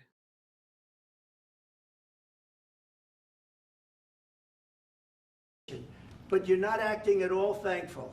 And that's not a nice thing. I'll be honest, that's not a nice thing. All right, I think we've seen enough. What do you think? Huh? This is going to be great television, I will say that. All right. It's going to be great television?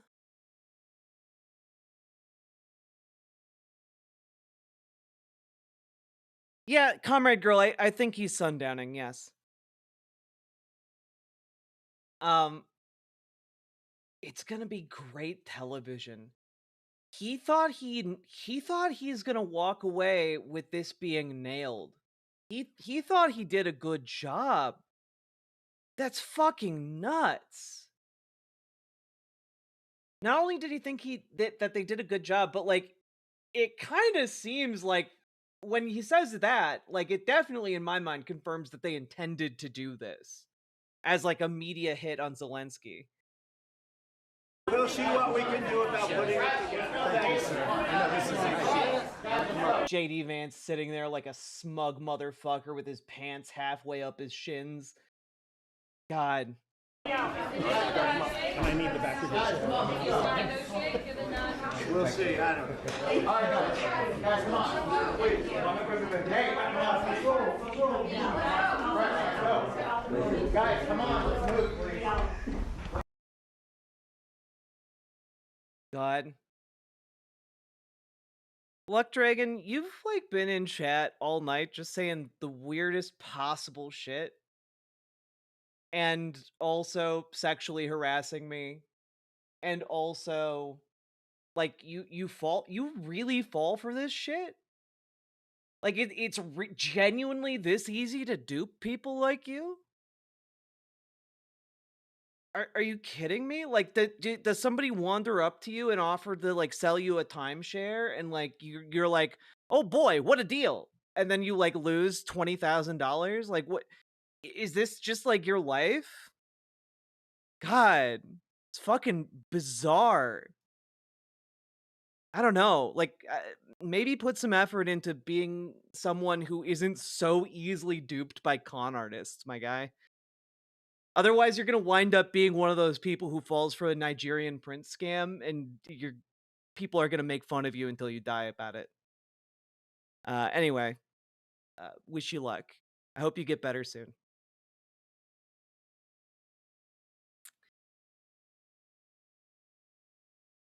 God. Now, one would think this is where it all ends, like, they had this explosive press conference together, but no, the story continues because Donald Trump later felt the need to go in front of cameras again and talk about it. Oh boy. Much overplayed his hand. We're looking for peace. We're not looking for somebody that's going to sign up as strong power and then not make peace because they feel emboldened, and that's what I saw happening.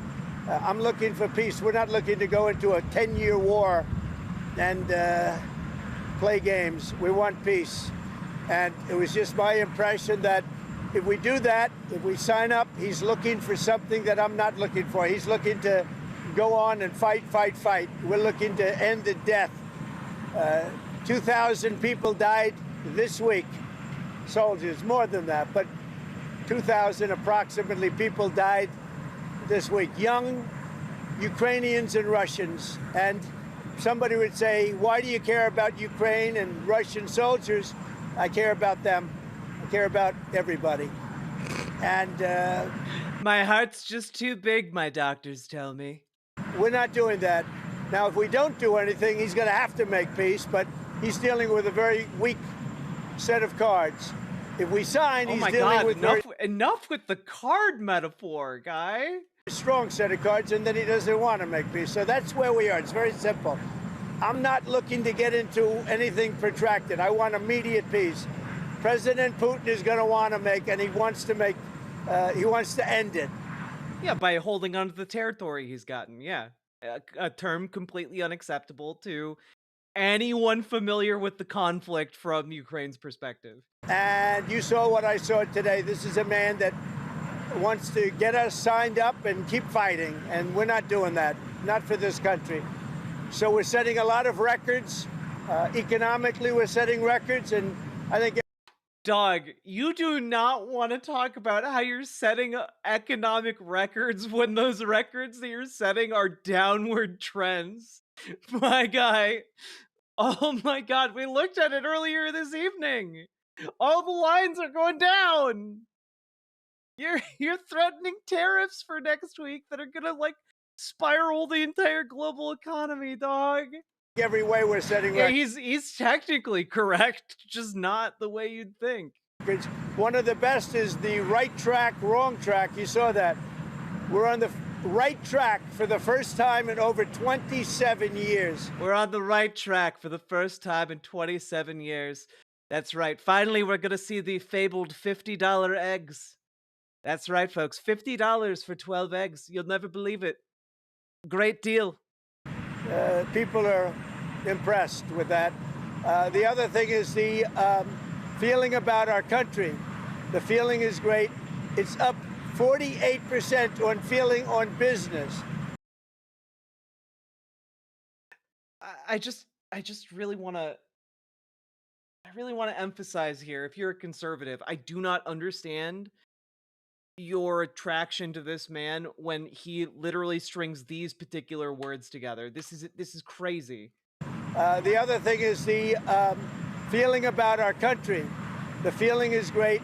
It's up 48% on feeling on business. And if you were approached by a random stranger and they said this, you would think that they were lost from some kind of asylum or something. You would assume that they were not capable of taking care of themselves, because that was an incoherent string of words.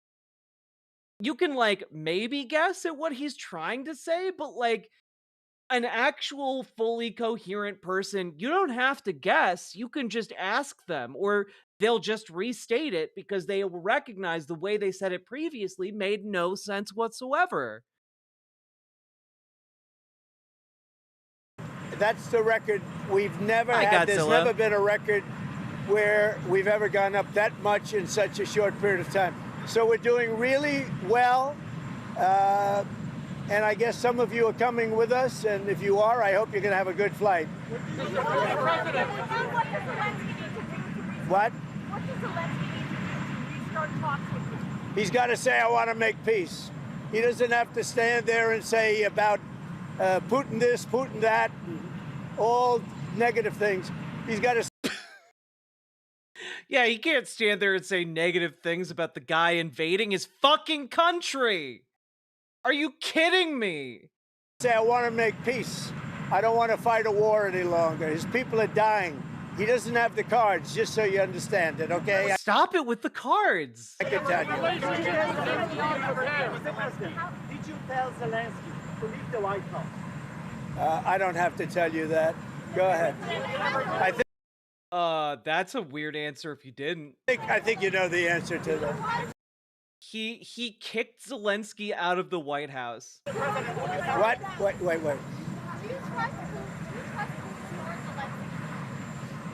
Look, I don't trust or distrust anybody. I just want to get a deal done. And if the deal happens...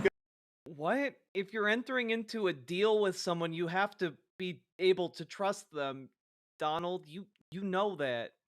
You literally had someone else write you a book called Art of the Deal. You should know that. Good. But you can't embolden somebody that does not have the cards, and all of a sudden that person says, oh, well, now I can keep fighting. We're not going to keep fighting. You're going to get the war done or let them go and see what happens. Let them fight it out. I want anybody that's going to make peace, if he's capable of making peace, which he may or may not be, but I want somebody that's going to make peace. Again, he doesn't have the cards. When we sign up, he's got all of the cards. That doesn't mean he can fight. He's got to stop the fighting, stop the death. He's losing hundreds of thousands of soldiers. He can't stop the fighting or the death because they're invading his goddamn country. Hey, if you want to have peace in your house, you have to stop fighting that armed invader in your house. That doesn't make sense. Oh yeah, they'll just keep the bottom floor of your house, and you can keep the top floor. But they reserve the right to come upstairs anytime. You also have to get rid of all of your weapons and give them keys to all your doors. It's fine though. They won't take over the rest of your house. It's time to stop the death. Say it. How long do you think it will take for Zelensky to want peace and let it back to the White House? Well, he says he wants it now. He wants to come back right now. Yeah, let the but burglar I take can't your do house. that. I can't do that. They should have an immediate ceasefire. That was the other thing he didn't want to do about ceasefire. A ceasefire could take place immediately. God, it a hurts. Contract. If you want to end the war, you sign up an agreement. That's going to take a period of time. It takes time. I want it to end immediately. And I think if you had a ceasefire, it would be a ceasefire, a real one, that would end it. But he doesn't want to do that. That's fine. Do a better deal. I want it to end immediately. I want a ceasefire now. He says, oh, I don't want it. You know, I think that's his goal. I think his goal is to get a better deal with security guarantees. I think that's explicitly his goal there, Donald. God damn it. A ceasefire. Well, all of a sudden he's a big shot because he has the U.S. on his side. Either we're going to end it or let him fight it out. And if he fights it out, it's not going to be pretty. Because without us, he doesn't win, let me tell you. Oh my God. It doesn't matter what I'm considering. I'm just telling you. You saw what I saw today. That was not a man that wanted to make peace. That was not a man who wanted to make peace. That was a man very surprised that we started demanding he be more thankful for us. That was insane.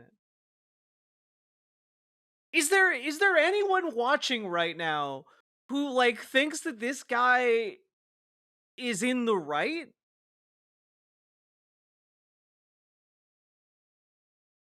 Like, how? How could you be? Basically, anyone watching understands that came out of nowhere, and now they're just trashing him in the media for no reason other than they wanted to initiate this. I think that you show this to more normies. Show this to normal people, because normal people will be able to watch this and be like, oh, he's cooked in the head. He's gone. None of this makes any sense. That's insane.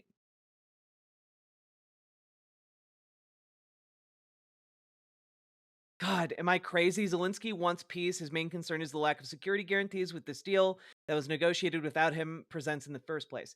Spaghetti snakes. That's correct. The only thing, like Zelensky would happily sign that, well, not happily, but would be willing to sign that minerals deal if it included security guarantees.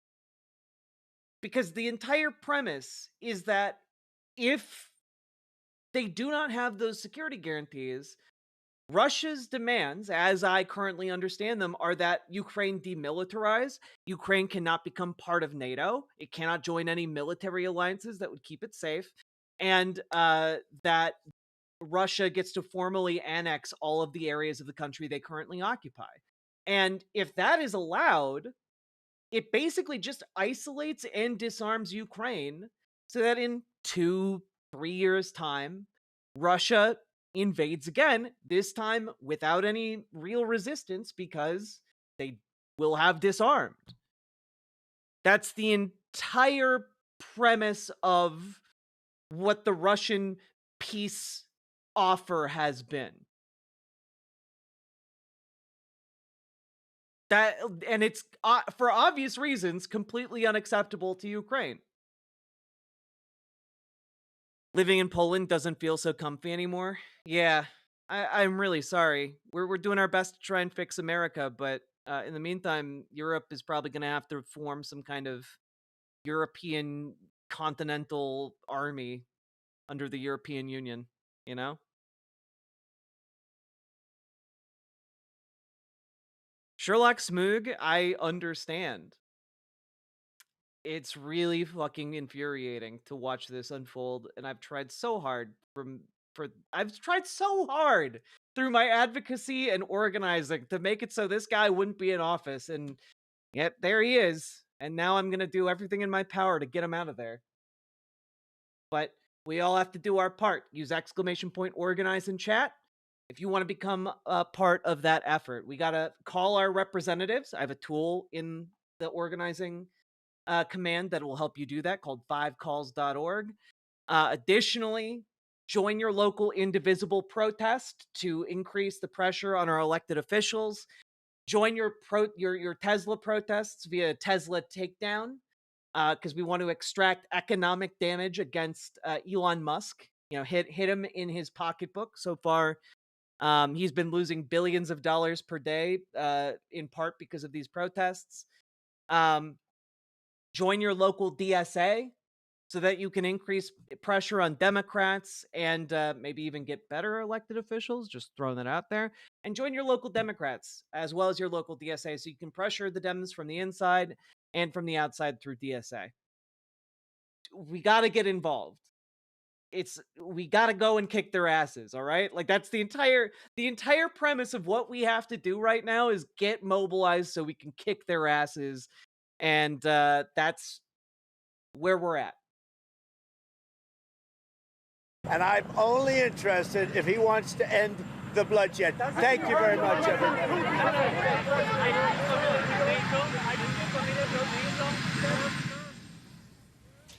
All right, images from... Wait, did he come back? No.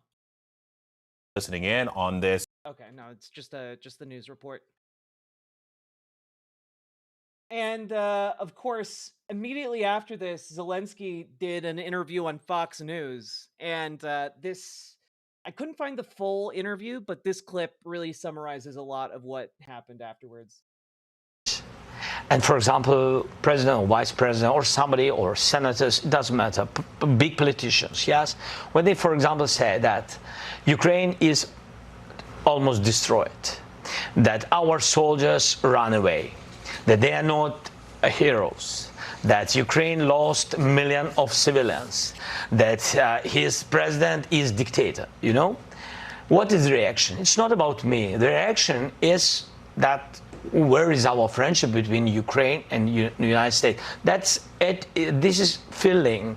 And that's why I do not want to lose our great partners at the United States. And I just said that it's not the first time. I said it by phone, and we had some other conversations, and we had in Munich meetings, and I said, please, be correct. Just, I want to be very polite. I mean this, be correct with this number. When you say about, and for, you know, like, that's gonna play really well with I mean, that entire exchange is gonna play really well, I think, drumming up support for Zelensky in Ukraine for sure.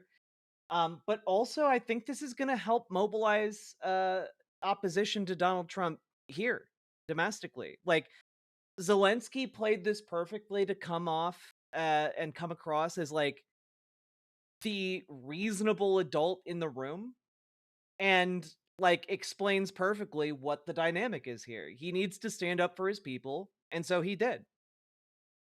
It's nice to see, but he also understands like the existential stakes the amount of support that he needs. And like, if he won't get it here, that is a man who will travel all the corners of the earth looking for the support his country needs. And like, that's Chad behavior right there. You know? Yeah, it's also going to basically be a great recruiting tool for like Europe to get its shit together, because honestly, any country watching how Donald Trump comported America there as like the guy representing America, um I don't know how you watch that and not lose faith that America is capable of acting in good faith anymore. You know, you can only come to the conclusion that America is a bad faith actor that cannot be trusted and is in fact an enemy to the free world. You know? Um and as a result, I hope that brings more support to Ukraine from European allies, but it's so, as an American, it is so disappointing to see. So disappointing to see.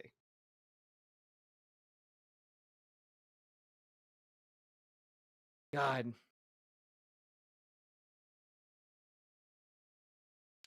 And of course, one would think that might be the end of the story, right?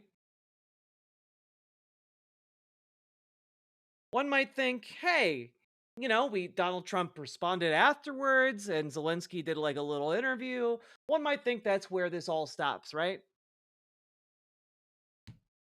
Wrong. So wrong. After all of that, the White House released this. Support pours in for President Trump, VP Vance's America First strength. Today, President Donald J. Trump and Vice President J.D. Vance made clear to the world that the United States will not be taken advantage of, a sentiment echoed by the cabinet and members of Congress from across the country. And then it's just a bunch of different cabinet members talking about how awesome Donald Trump was to stand up against Vladimir Zelensky. It's fucking crazy, dog. Look at this. Look at this hand job formalized onto paper from the White House. Are you fucking kidding me? This is pathetic as fuck. This is what weakness looks like. Like, guys, if the president does something good and cool, does the White House need to generally put out a page of just a bunch of people saying it was cool and good? No! Because the president, simply by speaking, drew attention to it, and the president did something cool and good. If you, in fact, did something insanely childish and off-putting and bizarre and grotesque, and an embarrassment to your nation, then maybe you would put out a statement like this that's just a bunch of people glazing you to try and, you know, salve over the burn you've inflicted upon yourself. It is wild. Yeah, this is actively something you could use as ammunition against each one of these elected and appointed officials if they ever, you know, if they are relevant in an electoral season. You know, it's crazy. Democrats should be making this a story. Democrats should be pushing this absolute grotesque display of childish brutality on display in every American home and talking about how Donald Trump is unfit to be president of the United States.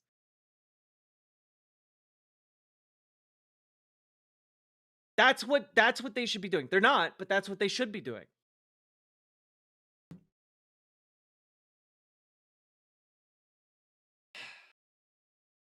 And you know what?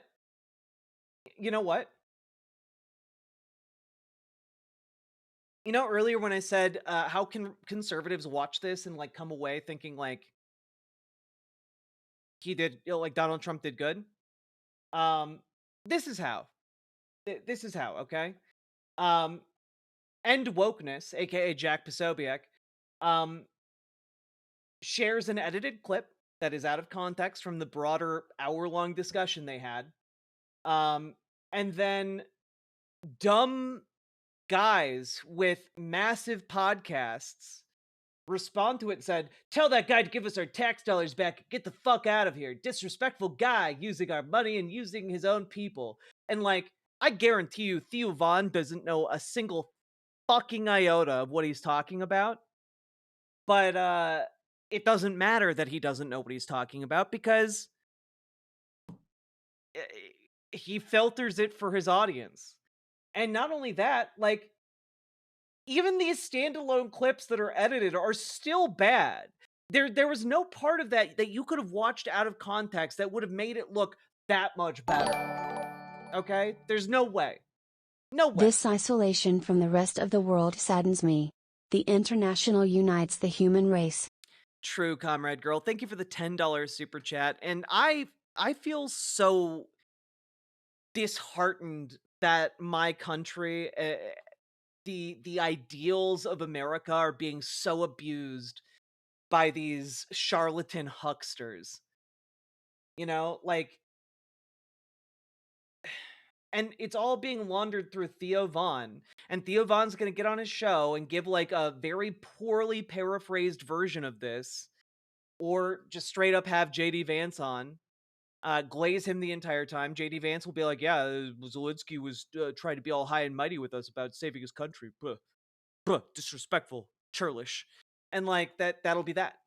You know, that'll be the narrative in conservative circles. Good night, Dragonfly. Theo Von knows nothing. Why the fuck is he opining? Because that's what all conservative podcasters do. You know, like, Joe Rogan doesn't know shit about shit, but he, oddly enough, aligns all the time with conservatives. Theo Von doesn't know shit about shit, oddly enough, aligns all the time with conservatives. I also put like Chris Williamson in that bowl, you know? Doesn't know that much, but you know, is willing to glaze conservatives nonstop. It's part of their entire ecosystem, you know? And it's,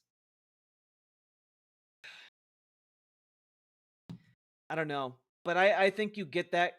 I'm kind of glad. I'm kind of glad that these conservative folks are sharing around these clips, because honestly, I don't know that there's any way to contextualize them in a way that doesn't make it very clear how awful Trump was being and how awful JD Vance was being and how noble Zelensky is as a figure. Like I genuinely, I don't see how you're able to play it like that. I think sharing it to a wide audience is going to backfire immensely. At least I hope so.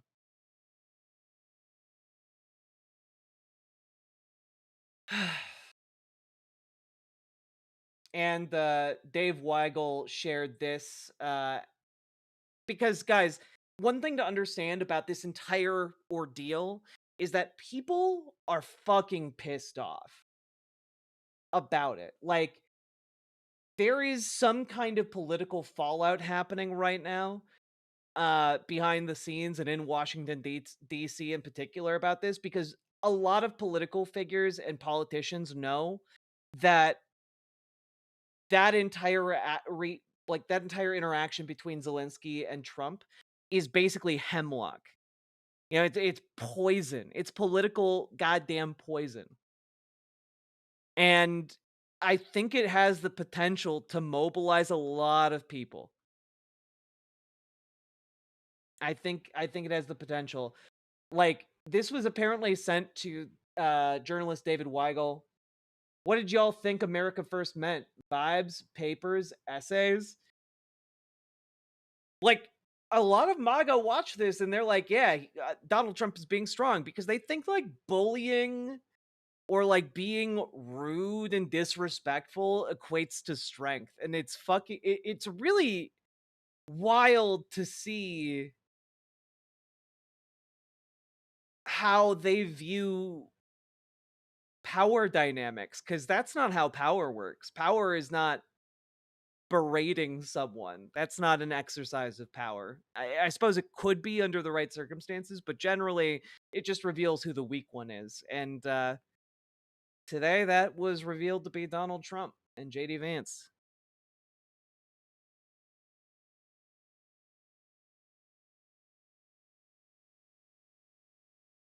And I think we're going to see more folks freaking out about it. Specifically because investors are apparently getting spooked by it. Investors unnerved by heated Trump-Zelensky Oval Office showdown. Because remember how I started off the economy segment of today that we covered today by talking about how important predictability is and how injecting uncertainty into a market can have disastrous effects on a wide scale. Well, that interaction between Donald Trump and Zelensky injected so much goddamn uncertainty. It is not useful for stabilizing things. Yeah. Investors were stunned on Friday after Ukrainian President Vladimir Zelensky's meeting with U.S. President Donald Trump ended in disaster, adding uncertainty to financial markets already jittery due to weakening economic data and volatility around U.S. trade policies, i.e., tariffs going into effect supposedly next week. It's disturbing, said Jack McIntyre, portfolio manager at Brandywine Global. It looked like we were moving towards progress on a peace deal or a ceasefire between Russia and Ukraine, and maybe now that gets to come on hold. So now you have to price a little bit more uncertainty, i.e., you have to price higher. Yeah, it's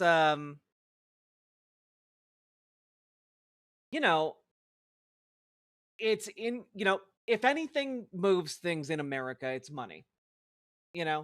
And so there being explicit uncertainty being expressed to stable outlets in the media like Reuters, that's interesting to me.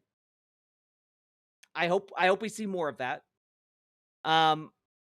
But also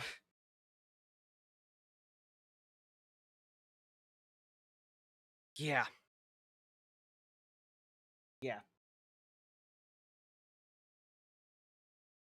How likely is Trump to delay tariffs again? I don't know what to tell you. On Monday, he said that they weren't going to be put into effect until March, or late March, April. And then the next day, he literally said, "Oh, nope, just kidding. We're doing it next week." I don't think he gives a shit or has a coherent idea about it. So I have no idea. Additionally, basically, I don't know how to react to some of this stuff coming out from other countries. The United States Treasury Chief urges Canada and Mexico to match U.S. tariffs on China as deadline looms. It's wild to see that happen. Like, you're threatening to put a blanket 25% tariff on Canada and Mexico, and at the same time have the audacity to say you should also tariff China. You both Canada and Mexico also tariff China, please. What the hell? It's a bunch of just insane nut jobs running the house.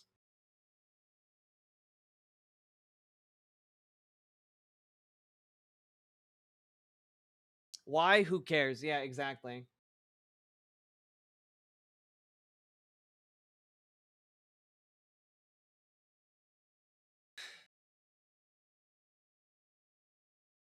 And in the meantime, this is how we come across to other countries. Just in case people in the United States are like, "Whoa, what? He comes across as strong." This is how it comes across. This is from David Milner, The Shot. Nazi oligarchs have seized treasury control of an authoritarian White House, and everyone seems kind of chill about it. And like, yeah, like I don't if this kind of thing doesn't wake you up that this is what international reporting on the United States looks like right now, like I don't know what will. You gotta like if you're a conservative and you're like, oh well, I'm a conservative, but I would have killed Hitler. I would have fought the Nazis. I would have been a partisan in the hills. All right, I guess we're seeing what you would have done, right? Like, it's hard to say that any of this is incorrect. We got people who really admire Hitler and have books of his speeches. We got people who throw Nazi salutes in the White House. We got like I don't know how to really say it any clearer than it's been said. Like they are Nazis. They are fascists. And we need to understand them as those threats in particular. Otherwise, it's going to be so much harder to fight them.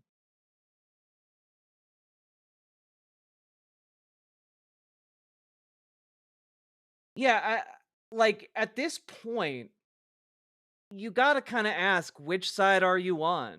For every person in America, are you on the side of democracy or are you on the side of the fucking Nazis? You got to choose one because it can't be both. Like, I don't know how you see Elon Musk, president of the United States, throwing Nazi salutes multiple times and then playing cute about it. I don't know how you see, like, Donald Trump literally running the Nazi playbook and not, like, think anything of it. It's insane.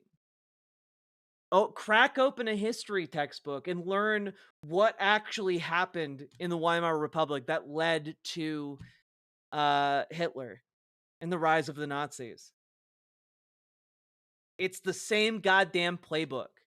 They're even demonizing some of the same people. It's crazy.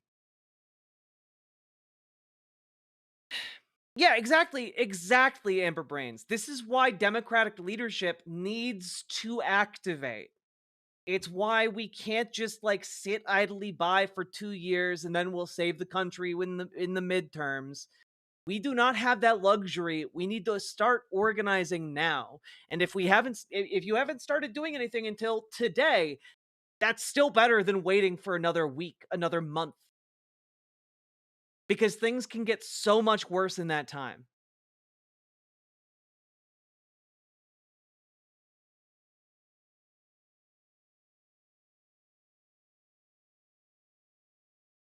They say in the USA there are no neutrals there. You either be a Union loyalist or a thug for DJ Trump. Which side are you on? Which side are you on? Yeah. So which side are you on? We gotta act. We gotta do stuff. We gotta organize. And we gotta hold on to each other. This is kind of bad. Yeah, it is kind of bad, LB. Yeah. Again, exclamation point organize for some action points. You can write letters, write postcards for the Florida Swing District. They're having an election on April 1st. You can organize to protest Tesla. You can organize to protest locally with Indivisible, a group that is dedicated to increasing political pressure on Republicans and Democrats alike to come out against this administration and oppose their unilateral attempts to turn the presidency into monarchy. And also, please consider making your calls to your elected representatives via 5calls.org. Again, you can use !organize to access any of those links at any time in any chat. And consider joining your local DSA and your local Dems. Please consider acting. It is not enough to just know how things should be or to know how things are. We have to act upon that knowledge. Otherwise, it is simply hoarding information. And we can't have we can't have that. We gotta have the information and then act upon it. You are not alone, you are not powerless, but it is your fucking duty as an American, by whatever scraps or shreds of patriotism you have left, to do something about this. I don't care if it's just making your calls or just going to protests. Choose one. Do more if you can. All right? That's where we're at. And with that, let's wrap up the segment.